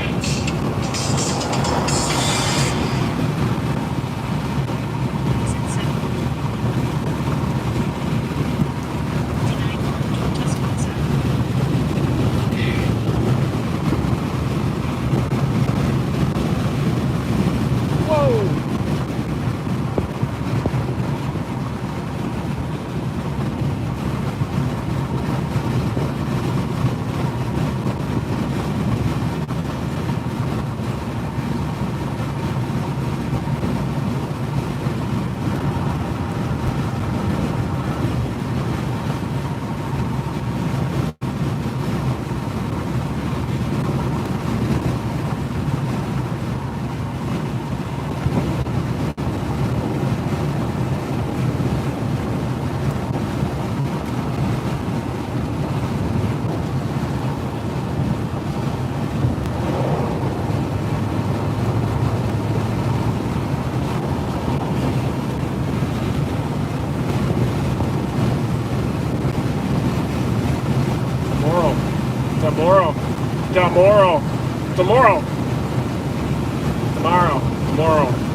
Tomorrow. Use the right two lanes to take exit 7 by and stay route 69 toward Tuscaloosa. It is time to get some gas. It is time to get some gas. Take the exit. It is time to get some gas.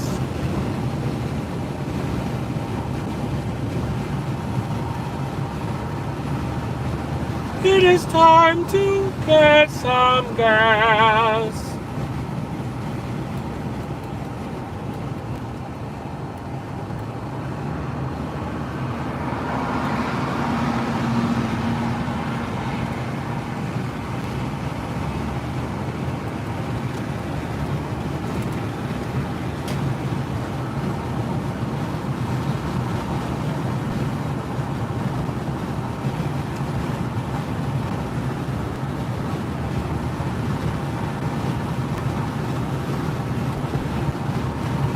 It is time to get some gas.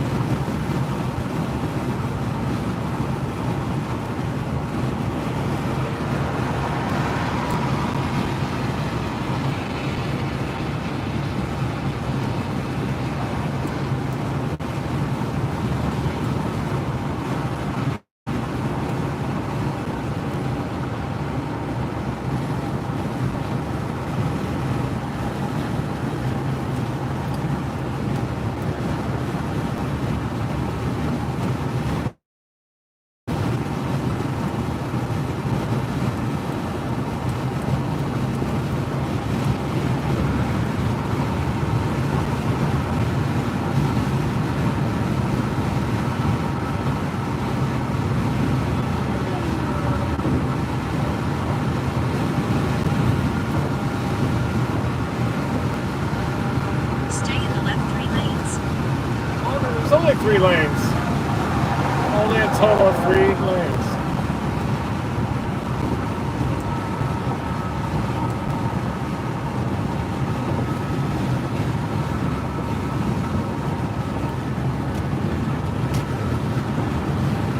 Continue until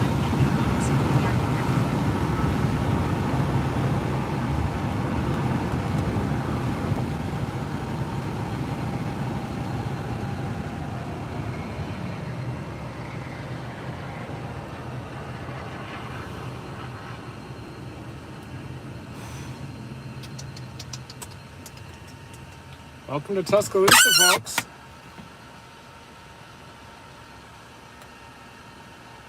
Ooh, yeah, it's a big blob to the west of Great Bend.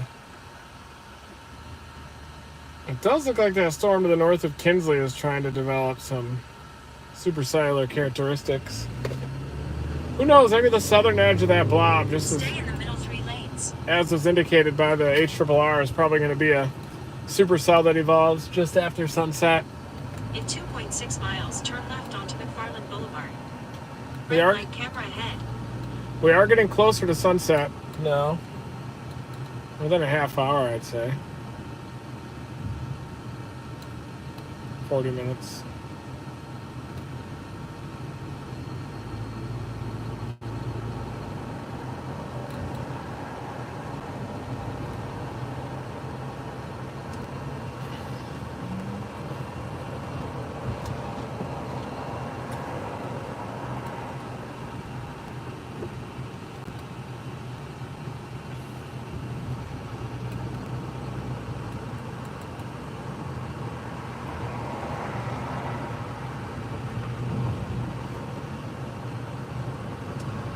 No gas, nice.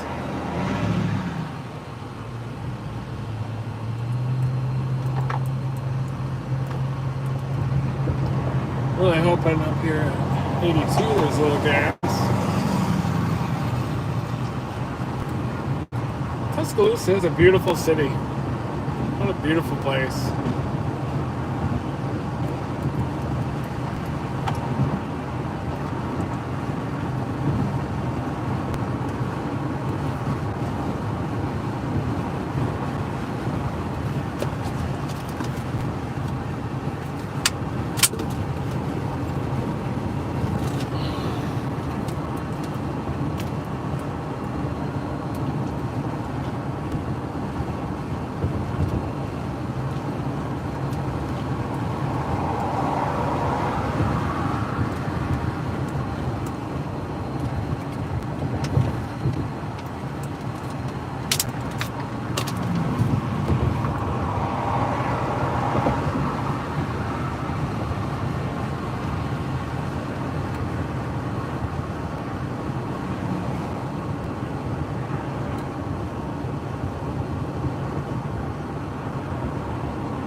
Gas.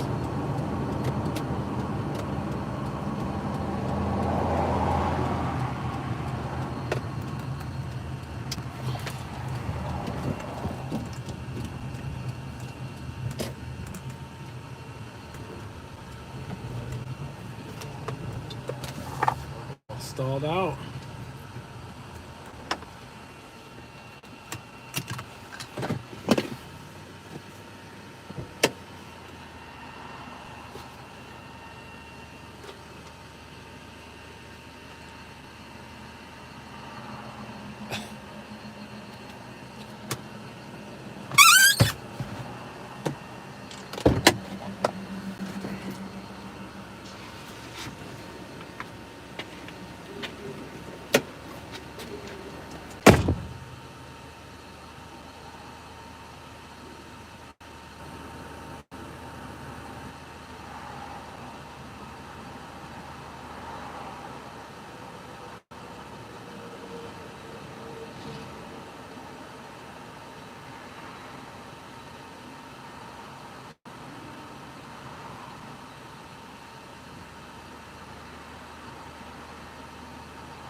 I'm back. And I was looking at these storms a little bit.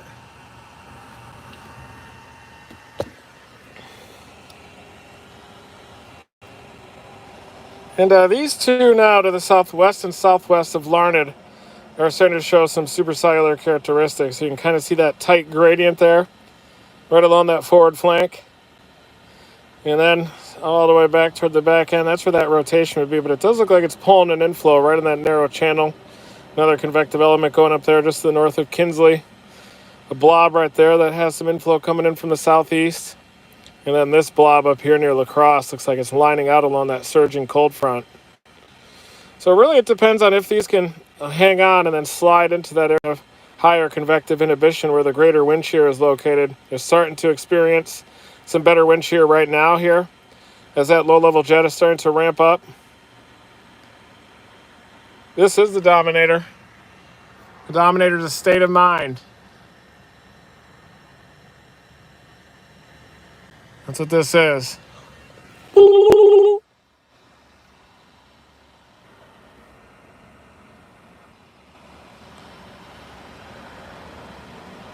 See, that one's trying to become a supercell right there. It probably already is a supercell, producing some pretty big hail in there.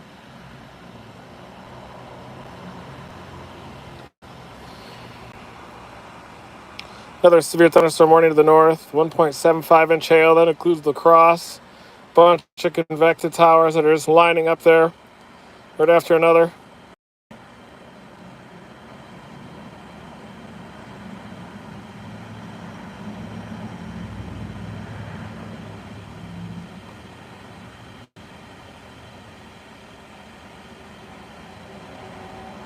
Oh, yeah.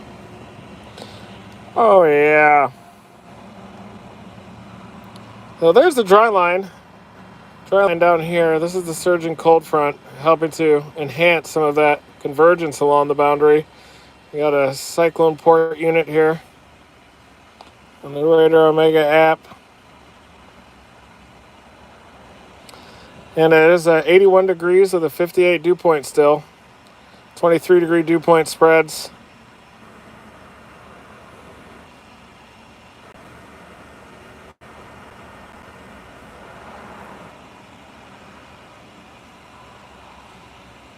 That southern storm's interesting. It does look like it's trying to rotate.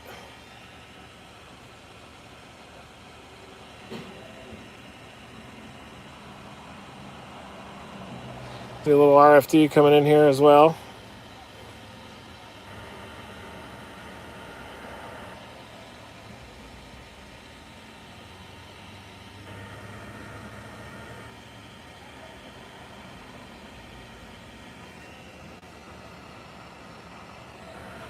And look at that shear start to back right up against that convective line. 200 plus 0 to 1 kilometer shear. So right now we're in that narrow window between about 7 and 9 p.m. where there is a threat of a tornado here. Right on that southern line as it moves into that deeper wind shear.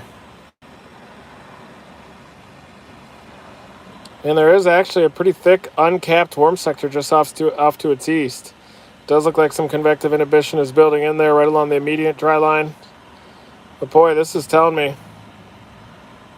that there's a nice instability axis. Most of the wind shear is over that cap there, but it's starting to build back toward these storms.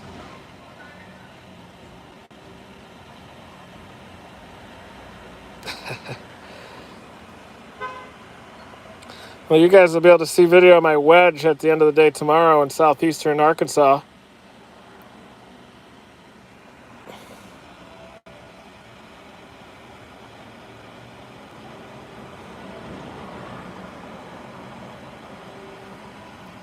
But yeah, that southern storm right there on the wrap. Pretty strong helicity building in.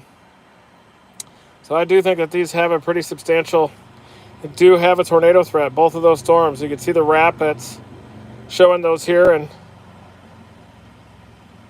central Kansas.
Now look what it does.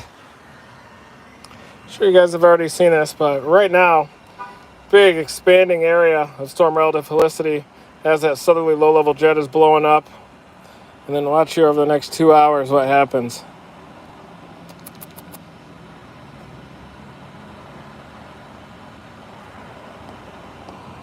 There's the next 2 hours. 3 to 400, 0 to 1 kilometer storm relative felicity building into that. And anytime you get that much storm relative felicity, there's a very good chance that these storms are going to be capable of drilling down through that shallow layer, stable layer.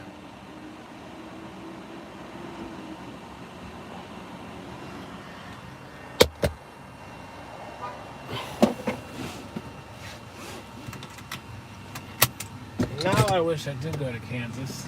Took that rental car. It's April, that's what you gotta do.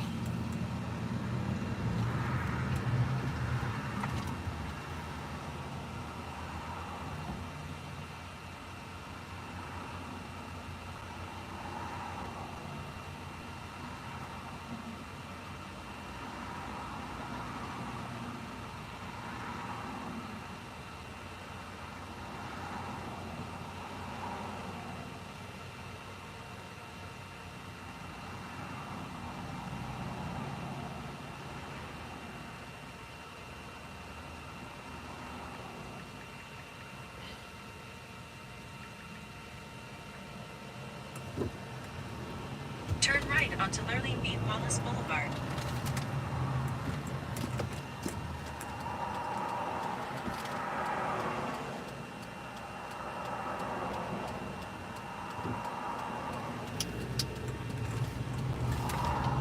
Stay focused on my target. Turn left onto McFarland Boulevard. And boy, look at how the models even underdid the instability for today and the moisture return. I think that if there's going to be more of that happening tomorrow too across eastern and southeastern Arkansas to northern Missouri.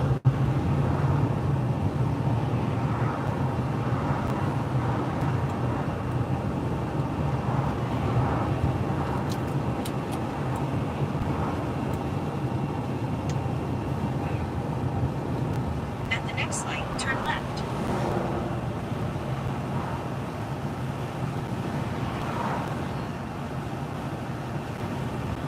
Yeah, there is a window. Daytime storms out there. I'm not seeing a real tight couplet right now. I wonder if it's going to make it.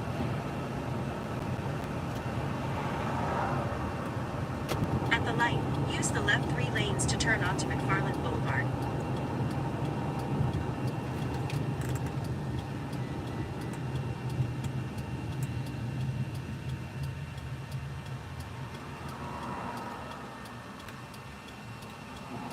It is a supercell, that southern one, just to the southwest of Larned. The front is definitely surging, so those storms out near La Crosse are probably getting just a little bit undercut by the front.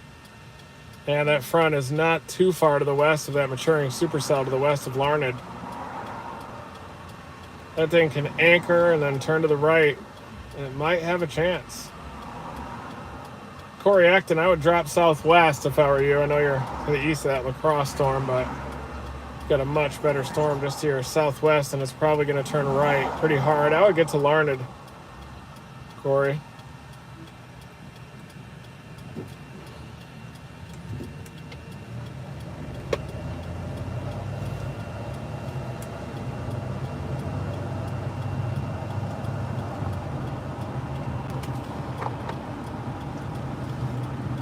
For 56 miles, continue straight.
Beautiful scene of sunset out here.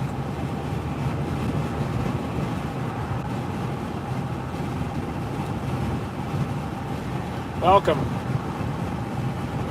Welcome to my den.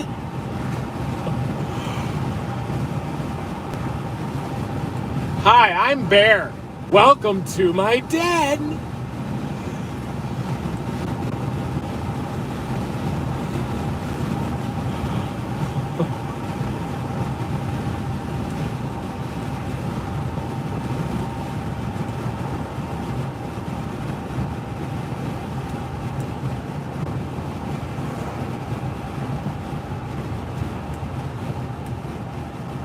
That storm to the west of Larned continues to mature.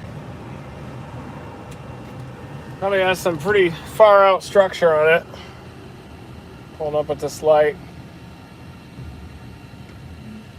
The southern one's got a beefy hail core there, but it does look a little bit weird. It looks like its inflow is getting choked somehow by this convective line. Maybe this one will mature down near Kinsley and be the tail end anchor. Robust convection, though, is certainly developing, blowing up all over the place. Probably be a better chase day tonight in Kansas than at all in eastern Arkansas. That's just kind of how my luck's been going.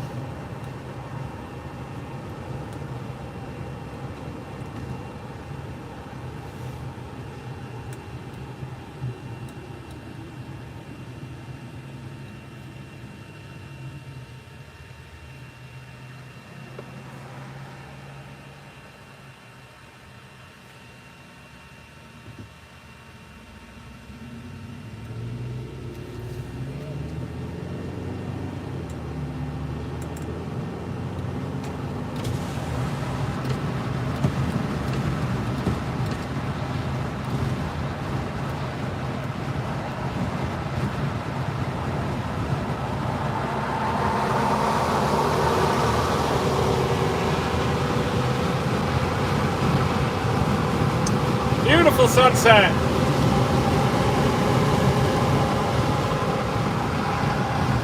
Hello? Hello?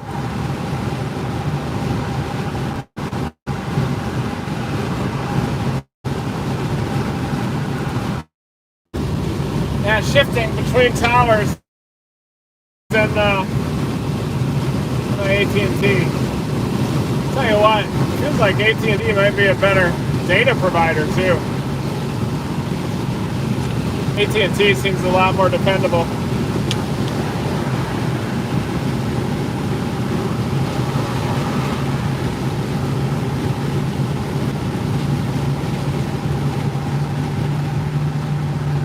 Man, smell foliage out here, that's for sure.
Get off my ass!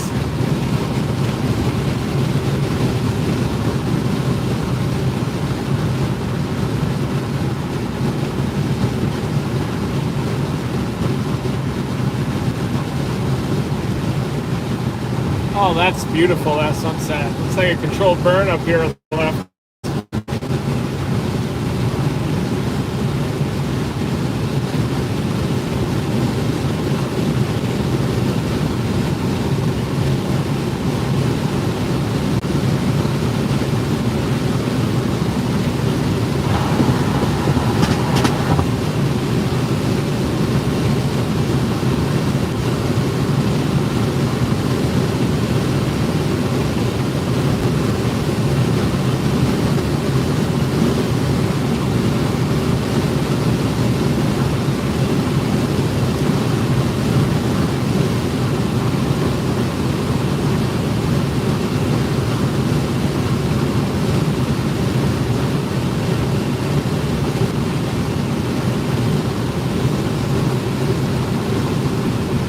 Prescribed burn.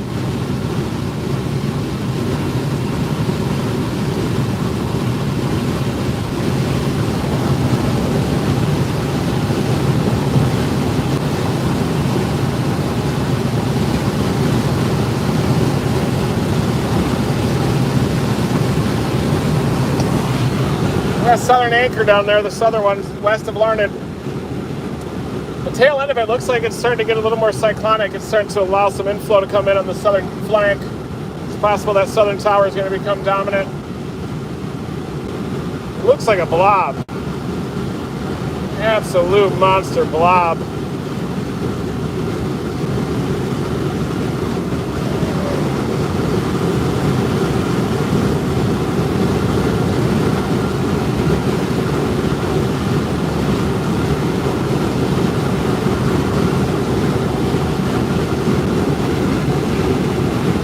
Last scan. It's starting to get a little wonky, folks. Although it'd be great to punch into that and get some badass hail.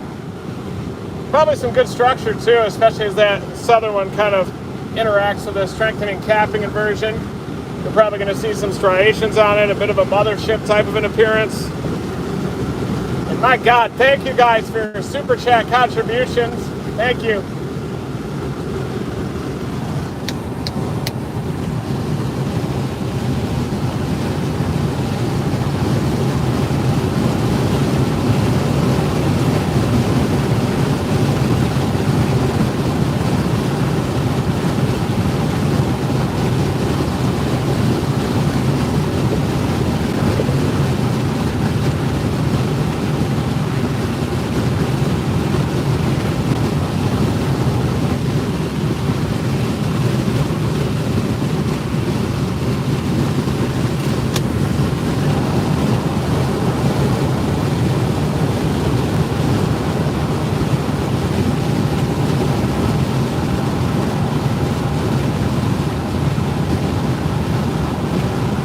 Good evening, everybody.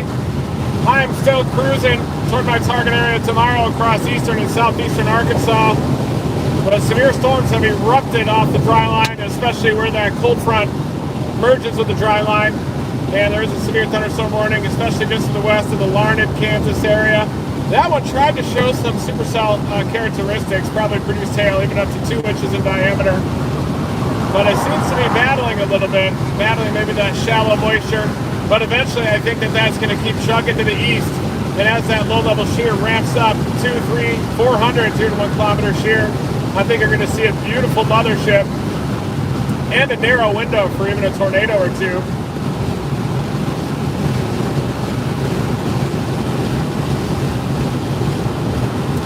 Beautiful sunset here in areas that were hammered by the tornadoes on March 17 and March 25th.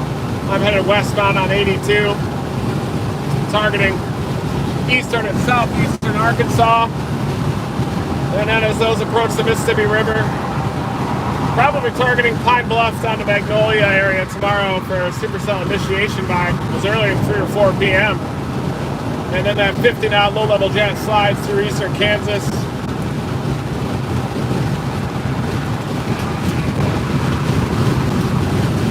Beautiful sunset here. Tracking these severe storms in central Kansas to the west of Larned. Also out near La Crosse, but those are starting to get a little bit more undercut by that cold front. That cold front starting to pushed a little bit to the east, acting to undercut those storms just a bit.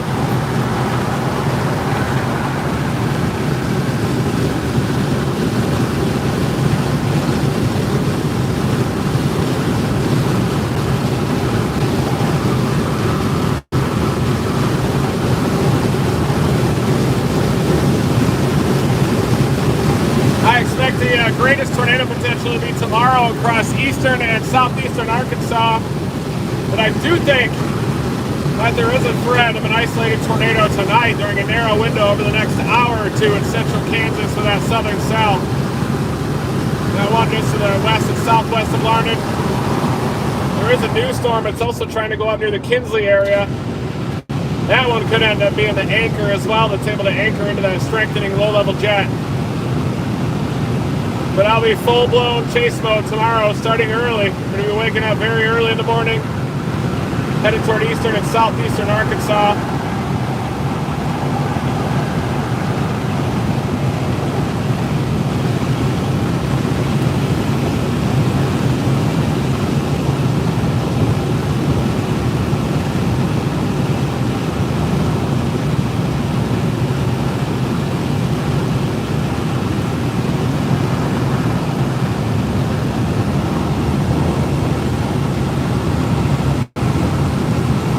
Thanks, folks, for joining me on this storm chase as I'm headed westbound on 82 at sunset. I'm going to crash somewhere in Mississippi tonight, wake up at like 5 in the morning, and then blast west toward eastern and southeastern Arkansas.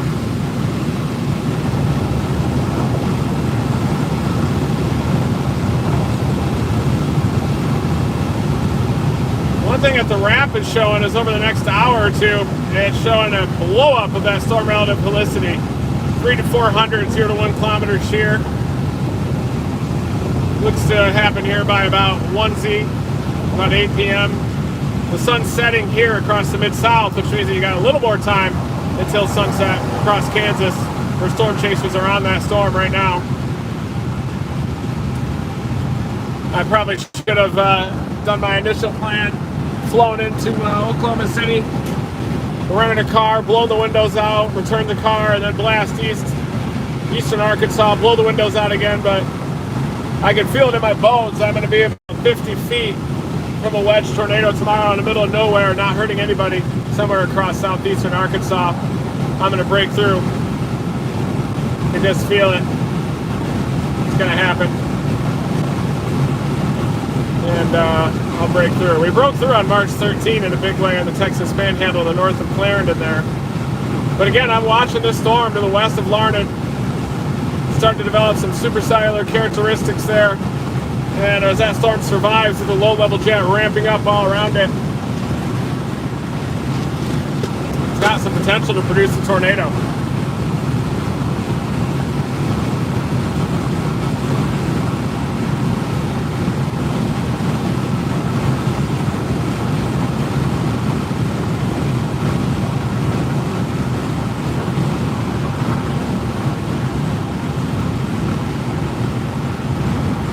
Thank you guys for joining me for this weather report.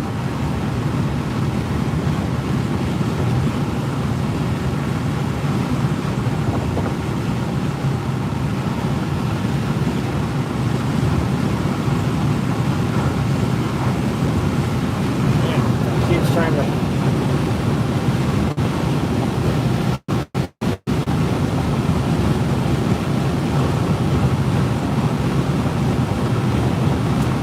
Guys that are just joining me, I'm positioning for eastern and southeastern Arkansas, but there is a nice supercell to the west of Larned, Kansas right now that's starting to show some supercellular characteristics. The southern edge of that storm is starting to get cyclonic curvature to it.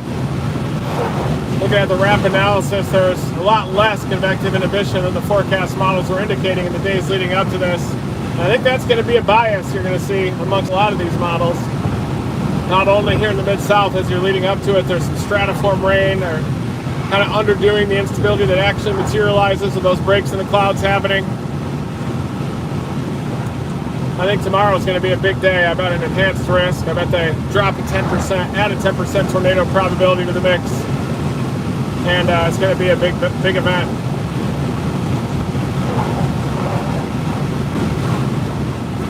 this whole system as a whole. This big bowling ball coming out of the Rockies and into the Southern Plains is going nuts.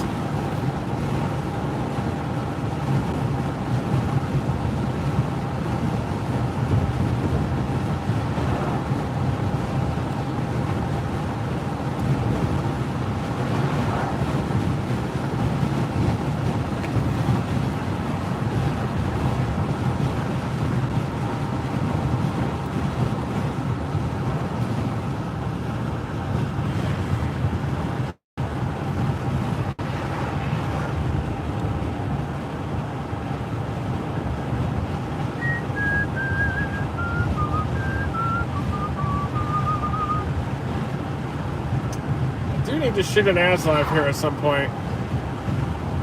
Right at sunset. I want to get a nice, beautiful sunset a little closer to Columbus, Mississippi. That's my plan.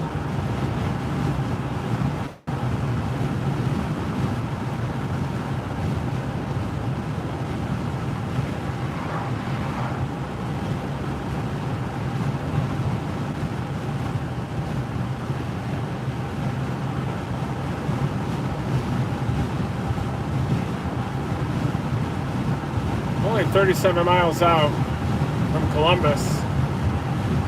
Thinking about heading to the Ranch House Diner tomorrow morning and getting a good breakfast. And I think that supercells are going to initiate at about 3 to 4 p.m. Probably from Pine Bluff down toward the Magnolia area. And then head east-northeast through eastern Arkansas. Late afternoon into evening tomorrow. Gotta get through tonight first. So these supercell storms developing into central Kansas just to the southwest of Larned.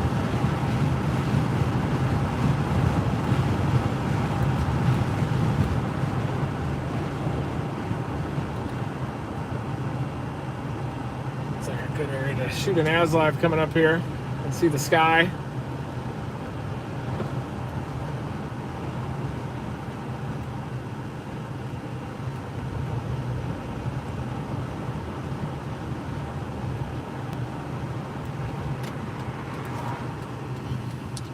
Shoot this ASLive here at the Worship Center.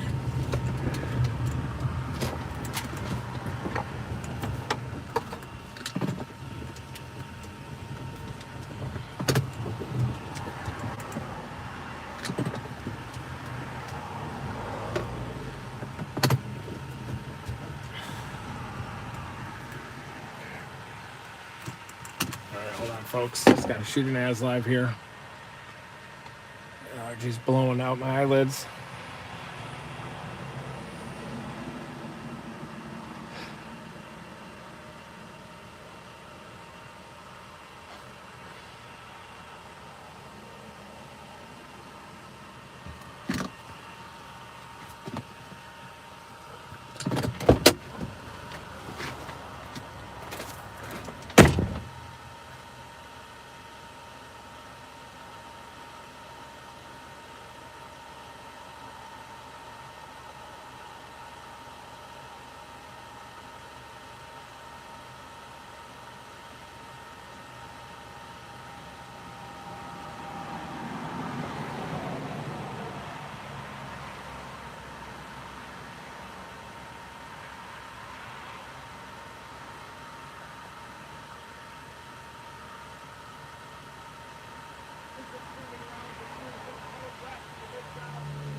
Just had my friend Robin Lawrenson showed me a view of those storms right now. This is looking west in the Great Bend area. And look at that base of the southern storm right there. Starting to get chiseled, starting to get that look on it. This is that supercell storm just to the southwest of Larned right there.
Tomorrow you're going to see supercells too.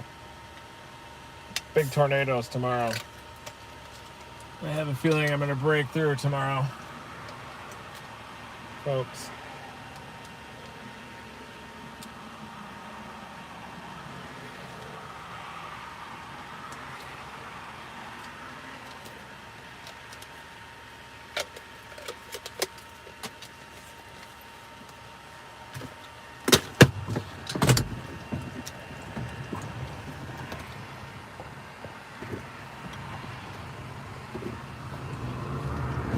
Yep. For 36 miles, continue straight.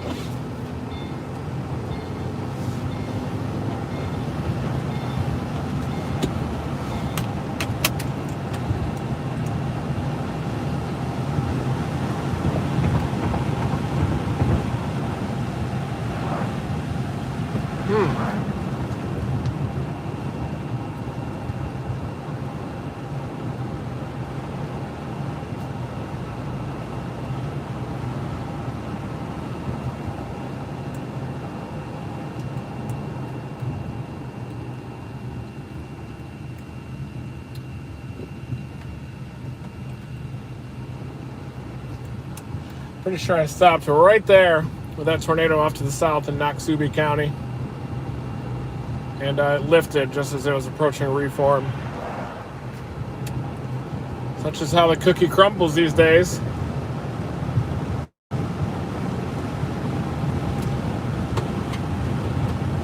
the hell was that?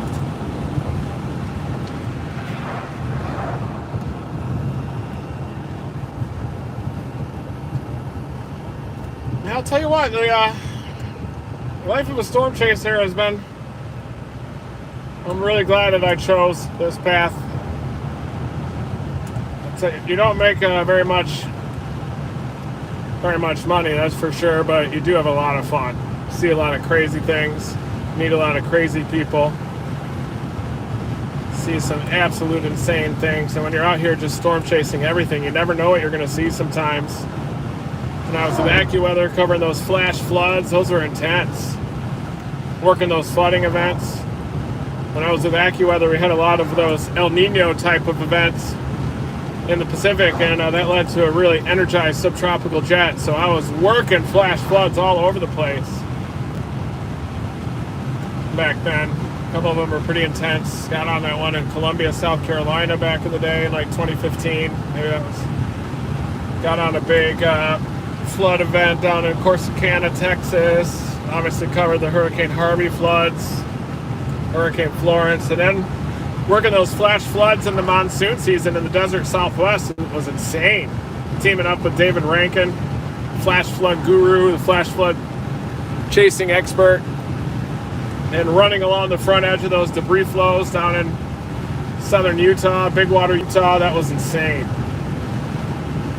And he actually developed a model based on radar overlaid on topography and was able to predict when those floods would come down the wash.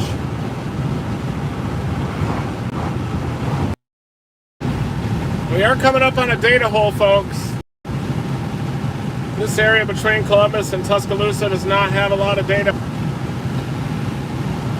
Oh, they just got a new velocity image for the southern storm.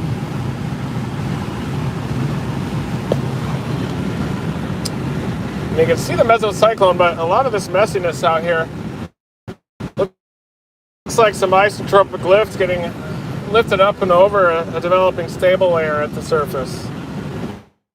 And that's where that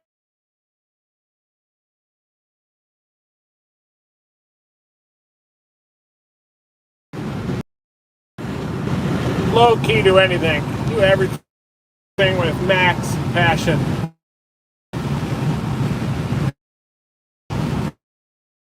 You're gonna do something low key. Might as well not do it.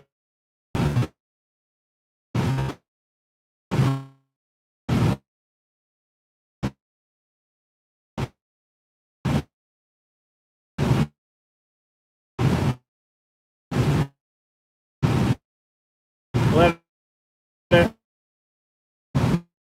rip.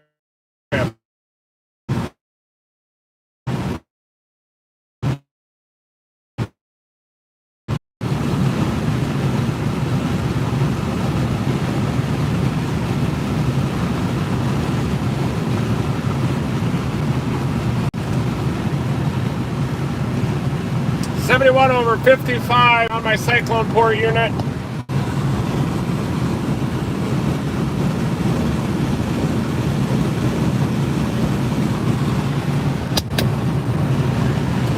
Dominator 4.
steel ball doesn't seem to be as stable as some of the other ones. My plan is to turn this Dominator 4 into just a multimedia streaming machine. I'm going to have about 50 different camera angles, data cards all over this thing. So that's my plan long term.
Hi, do you guys have any rooms available tonight?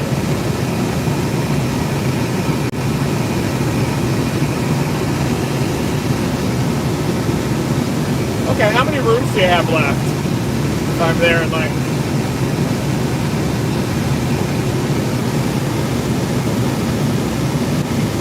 Okay, so if I'm there in like 25 minutes, I can just do it in person. Okay, I'll see you at 20. Thank you.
radar image.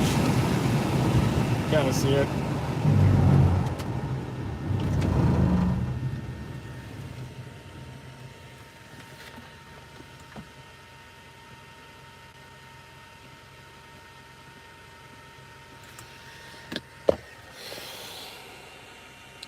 You can see how this storm to the west of Larned looks like it's starting to get its act together. It's got a little hook-like appendage that's popped out. I believe that's the mesocyclone. Winds are shifting over to more southeasterly. It's cleared out, made some cell mergers over there. It does have that cold front that appears to be trying to surge. That could undercut it, or it could even encourage tornado genesis here over the next hour or two. But it is definitely starting to look interesting. You can see that tight reflectivity gradient there along that forward flank gust front, forward flank downdraft boundary. And then you got southeasterlies pumping into that hook-like appendage on the southwest side to the west of Larned there. You pull up some velocity imagery, and that's where you can see that mesocyclone. Looked like there was an earlier mesocyclone in there embedded within, and now it seems to be dominating back to the southwest. Right in there somewhere. Trying to tighten up. You even see the cyclonic spin to this thing. It's possible it's going to produce right at sunset. It does look like that front is approaching from the west, could easily undercut.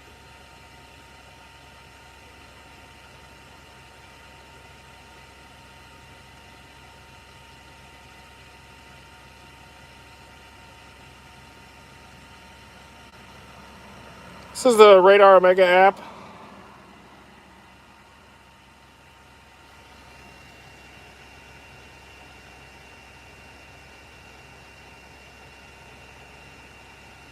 You can see that's the cold front. Look at it surging to the south. Looks like the cold front just went through Dodge on radar. Thank you, Arthur. I'm going to start off the day probably Magnolia to Pine Bluff tomorrow, but first we got to get through this. Thing is anchored right there. Look at that. Just anchored.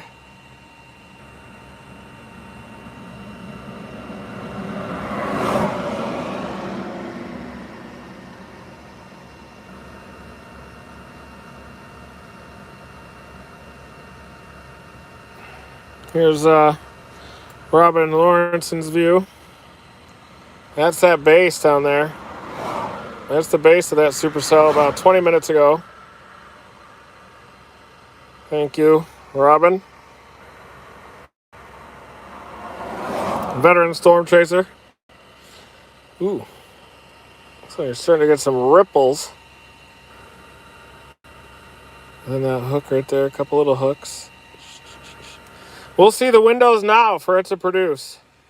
Looks like this front is going to undercut this mesocyclone eventually, any second here. So if it produces, there's a very good chance that those westerly winds coming in there from the west are going to kick an RFD to the east, and this thing's going to produce.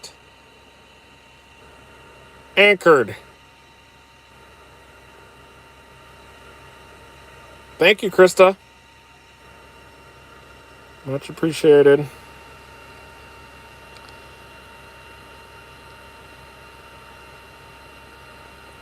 Well, we shot a new series for National Geographic last year called Category 6, Hunting Cat 6.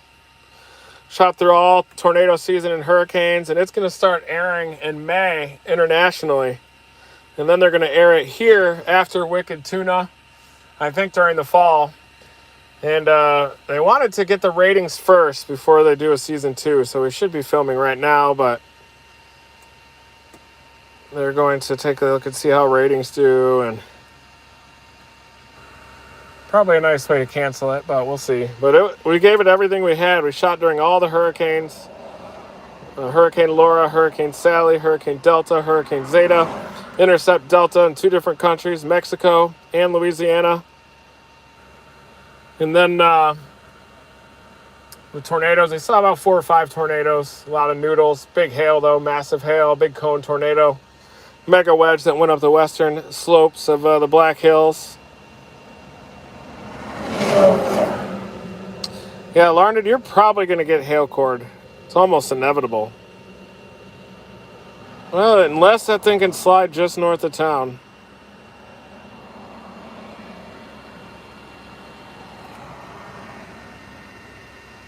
Hail up to 2 inches in diameter in the warning statement. Kind of more of a convergent boundary now to the southwest of Larned, but sometimes these mesocyclones and tornadoes can kind of begin as this elongated convergent zone, and then they can tighten up anywhere along that convergent zone. I'm in the Dominator right now. I'm in the Dominator 4, FORE. Dominator is a state of mind. I was chasing in the Dominator since I got my driver's license.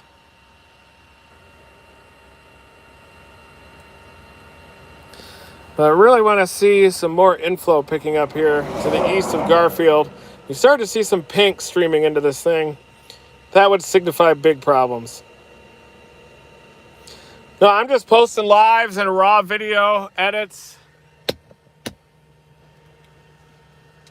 right now, but I have pretty weak editing skills, and so I just kind of edit what I can together. It's pretty raw video. I splice together as lives, drone footage, and all the footage that I have. I still have to release a lot of my 2020 footage from hurricane season. I'm still doing the recap videos and everything.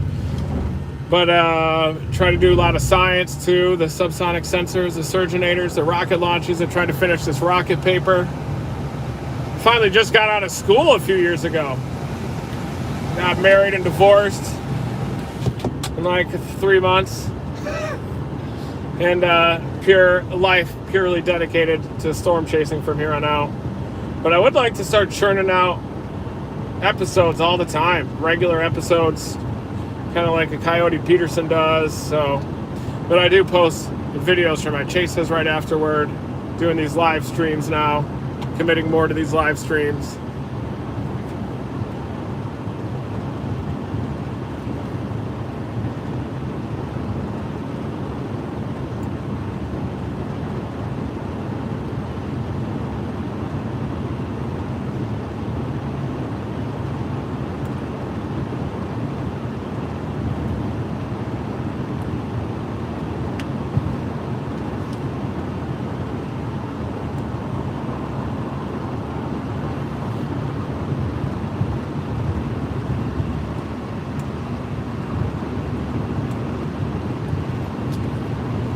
So those storms that are moving off to the northwest, up near La Crosse, just had a good friend ask me a question about why they're turning up to the northwest.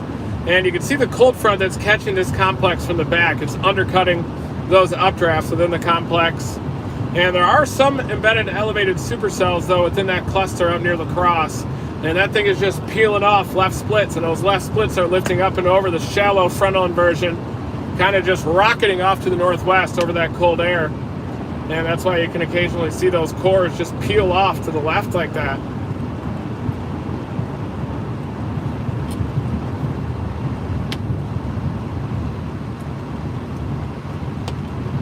Listen to those bugs. Bugs hit the windshield, massive bugs. Bam! Sound like hailstone, soft hail.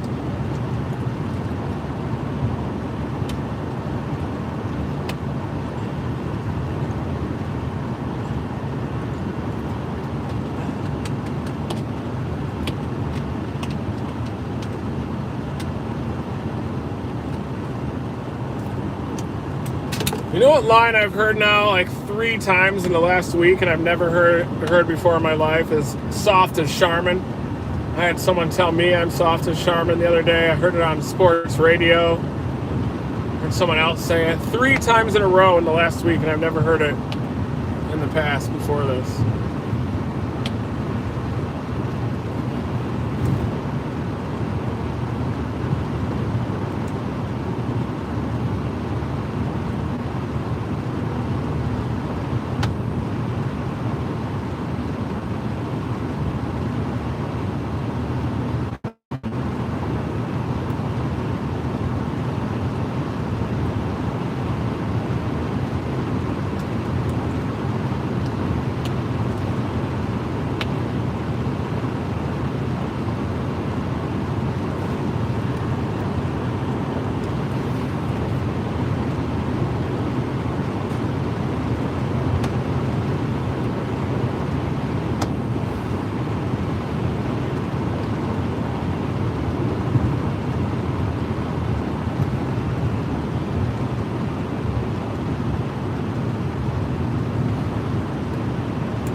just had the anemometer get hit by one of those big moths.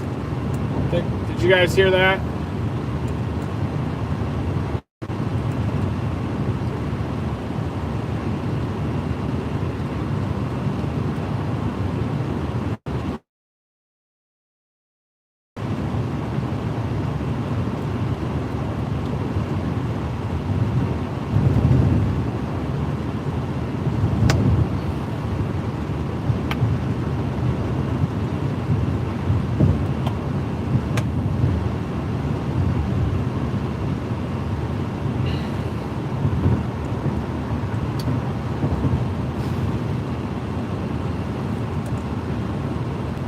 So these days, ever since I started working with AccuWeather, I used to stay up all night and then like sleep at kind of the first part of the morning, all morning.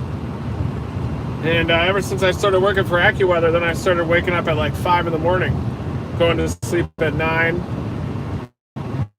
So I've had to kind of adjust my whole storm chasing schedule. Need to try to get to my target, go to sleep early, wake up early, kind of even adjust my whole timing of the diurnal cycle and the cycle of like thunderstorm initiation and things like that. It's kind of been a struggle. So I'm going to shut her down here pretty soon and then go to sleep and then wake up at 6. And I'll do some live updates tonight, tomorrow morning, and the live stream tomorrow during the chase.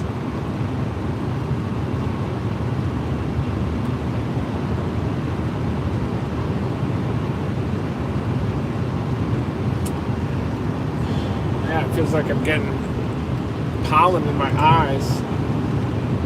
My eyes are going crazy. Woo!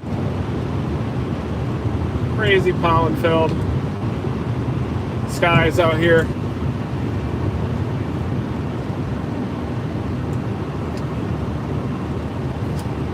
Let me do another update on this storm for you. I'm gonna pull over for safety reasons.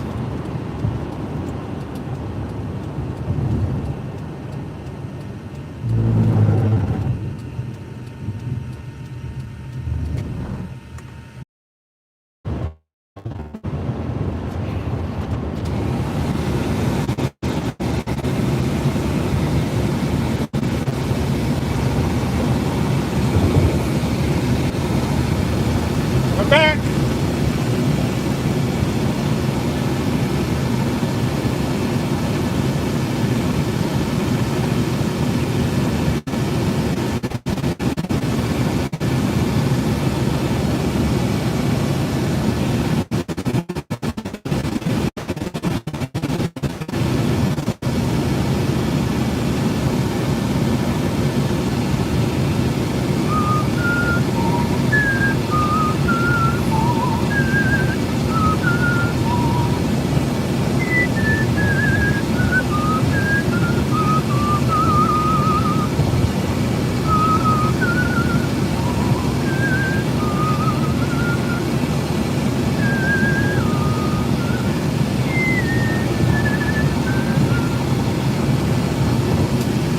Look at this storm right now, just to the west of Larned.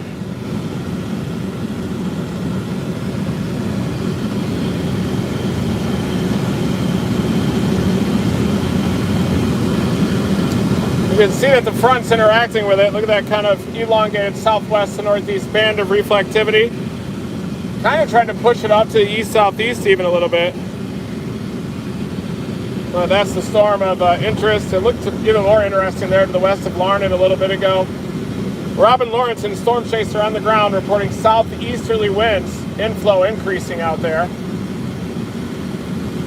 A big base, big crisp base off to the south.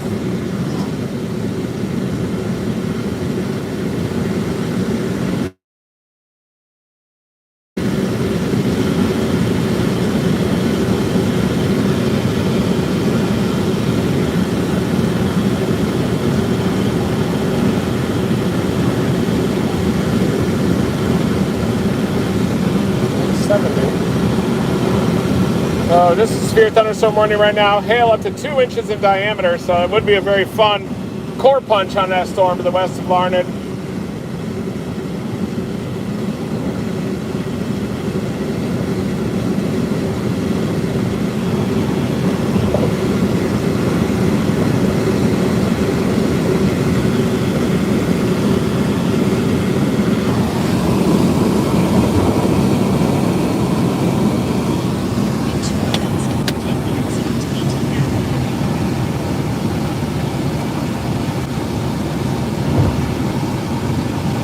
it is possible that that thing can kind of stay ahead of the front as the low-level jet continues to increase.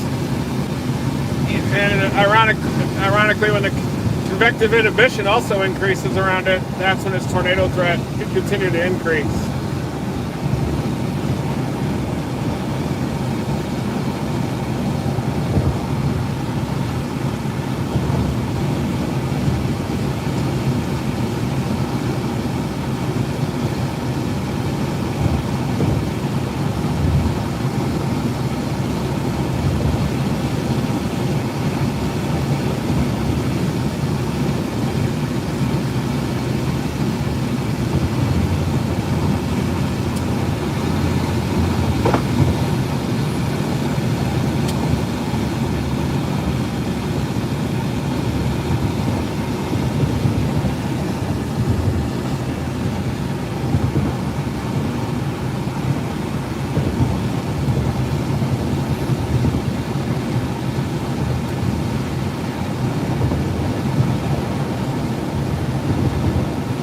Use the right lane to take the exit onto 18th Avenue.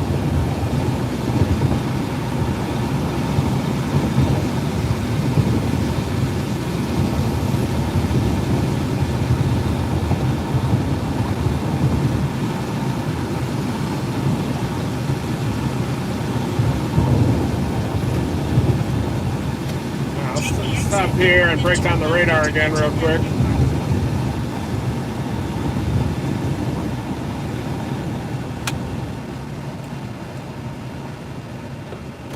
At the light, use the left lane to turn left. Man, I was hoping that by getting coronavirus in November that maybe it would get rid of my allergies somehow. You know, kind of like when you smoke cigarettes, apparently it makes your allergies go away. I think it's made them worse. My eyes are blowing up, Turn left. itching so bad.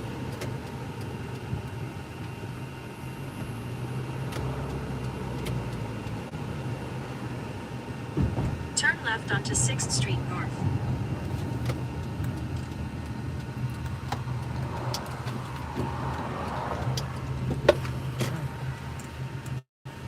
Just hungry again.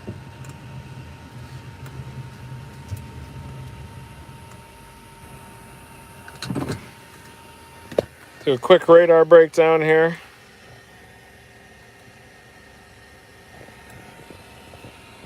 Ooh, look at that last scan. It's happening. Larned. If I had a family in Larned, I'd probably tell them to get in a safe place just because of that latest scan. Shows quite an inflow notch there. Just west of Larned. It's even a little RFD structure. So it does look like its interaction with this slowly sagging cold front could be helping to kick out a little bit of RFD, starting to push it around, and you're starting to see that inflow notch there. So there is a chance that thing could produce a tornado. It does the warning does say tornado possible now, the severe thunderstorm warning.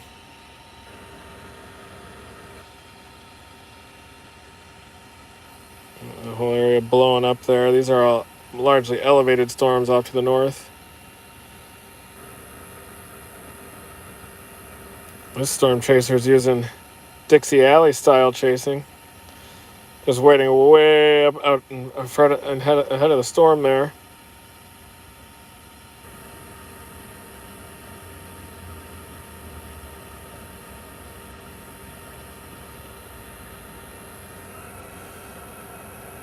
So look at velocity.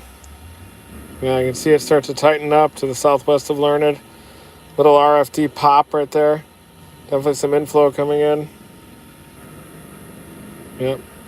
I think you're also seeing the process of this cold front kind of kick out the RFD and almost move the storm forward so it can pull in streamwise vorticity and then develop a tornado threat as it's approaching Larned.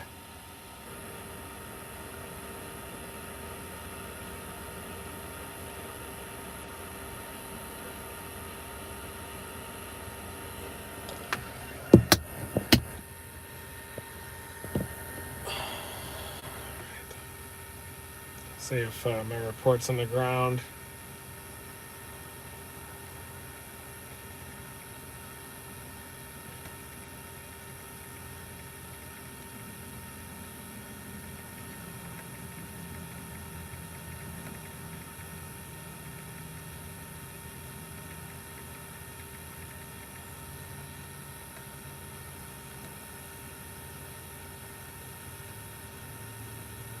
You can see the front.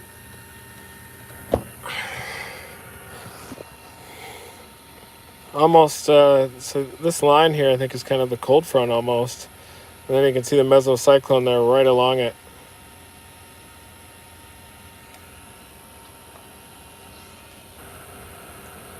There's a Cracker Barrel over there. Ooh, little inflow notch right over Larned. Little RFD structure here. Oh wow, I can draw on it. 2-inch hail. Big hail just to the north of Larned. It's probably dumping its core up there right now. And this is kind of the RFD structure there. So you get strong westerlies coming in the backside. This is the RFD gust front. That's the inflow notch right there. Inflow coming in and ripping out of the southeast. This is the forward flank downdraft gust front. This is the forward flank downdraft here. This is the rear flank downdraft there behind the mesocyclone. And this is where the tornado would happen if there was one. You can see the inflow streamers coming in here. Little low pressure falls encouraging some condensation ripping into this storm. Now's the window for this thing to produce. If it doesn't produce now, that might be it. This is Dodge City Radar Omega app. Corey Ecton there. Stable air. He's dealing with some moisture issues. Guy's got to get southwest fast.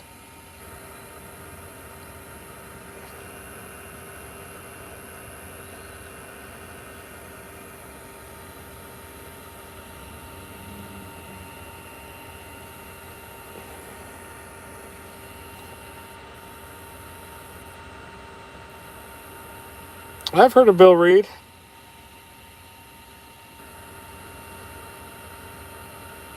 It's not warned because it's still just a little broad right now. It's a big hail producer. And it's flirting with getting undercut by the cold front, I think. You can see this cold front. And then there's a mesocyclone almost along it, but you can see the enhancement in the reflectivity there. And then this thing's pulling an inflow here. There's still a mesocyclone riding that front. But the low-level jet's increasing out ahead of it. 60 knots out of the south-southwest, south, about a kilometer above the ground.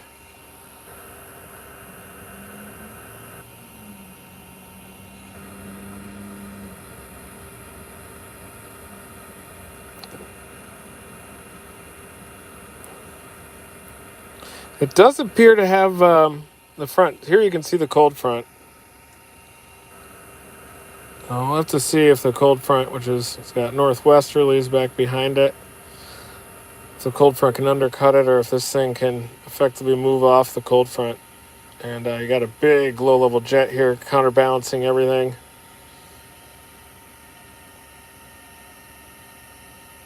So what the hell is that? Don't think that's a hook. Could be. Don't think it is, though. Maybe it is. I think that's kind of just an inflow streamer.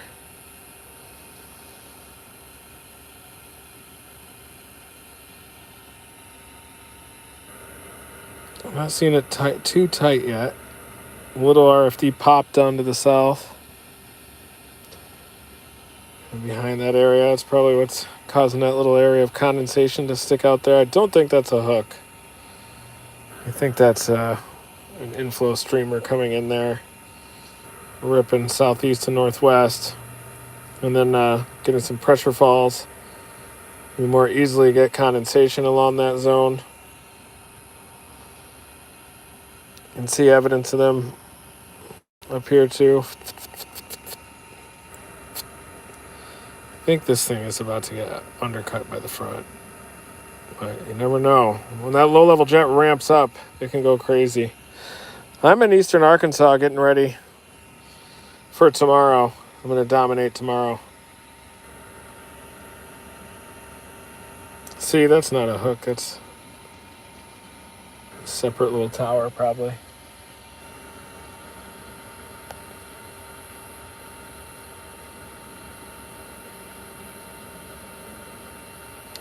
8:15 here, Central Time.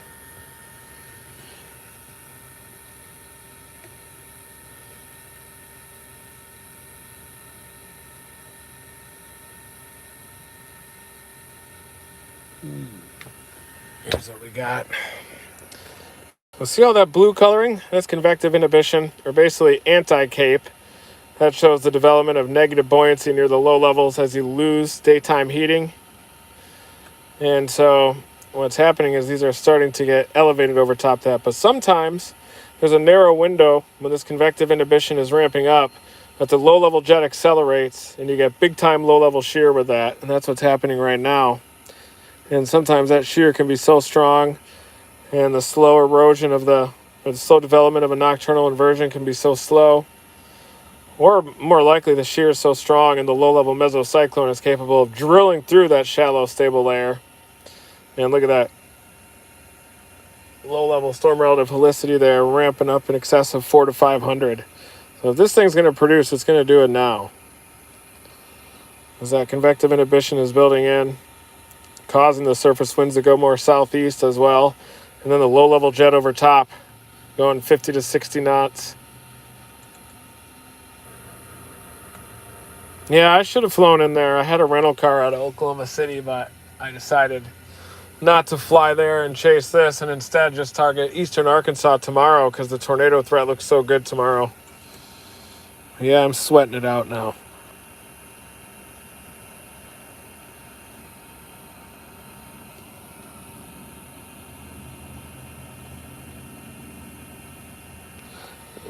An inexperienced meteorologist might think that's a hook echo, but it's not.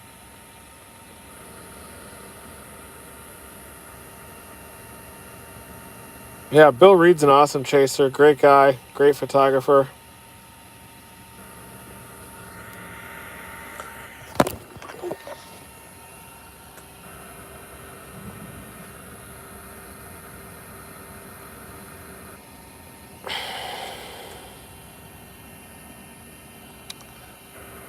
Cold front is starting to win, I think, folks. It might be about game over for this. This thing might just become an elevated hailer now.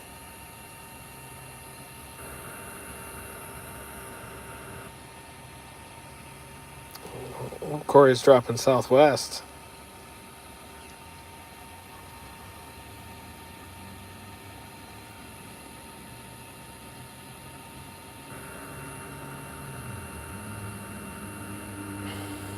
I'm going to need to get a fourth phone.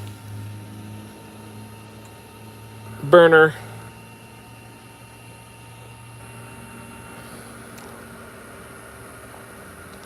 Looks like kind of a mesocyclone up here north of Pawnee Rock, too.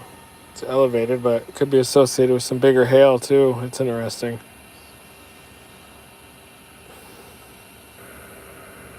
Appears to be a little supercell up here as well. That's probably what Corey's going for. Tail end Charlie's getting undercut. See those little... That's exactly what that's showing. It's game over for that storm. I think the convective inhibition is winning. All right, guys. My sleep aid's kicking in. I'm going to go to sleep and then wake up at 5 in the morning. And I'm going to rip it out toward eastern Arkansas. Get about 50 yards from a wedge. Stream it live. So, thank you, everybody. And have a good night. Never stop chasing.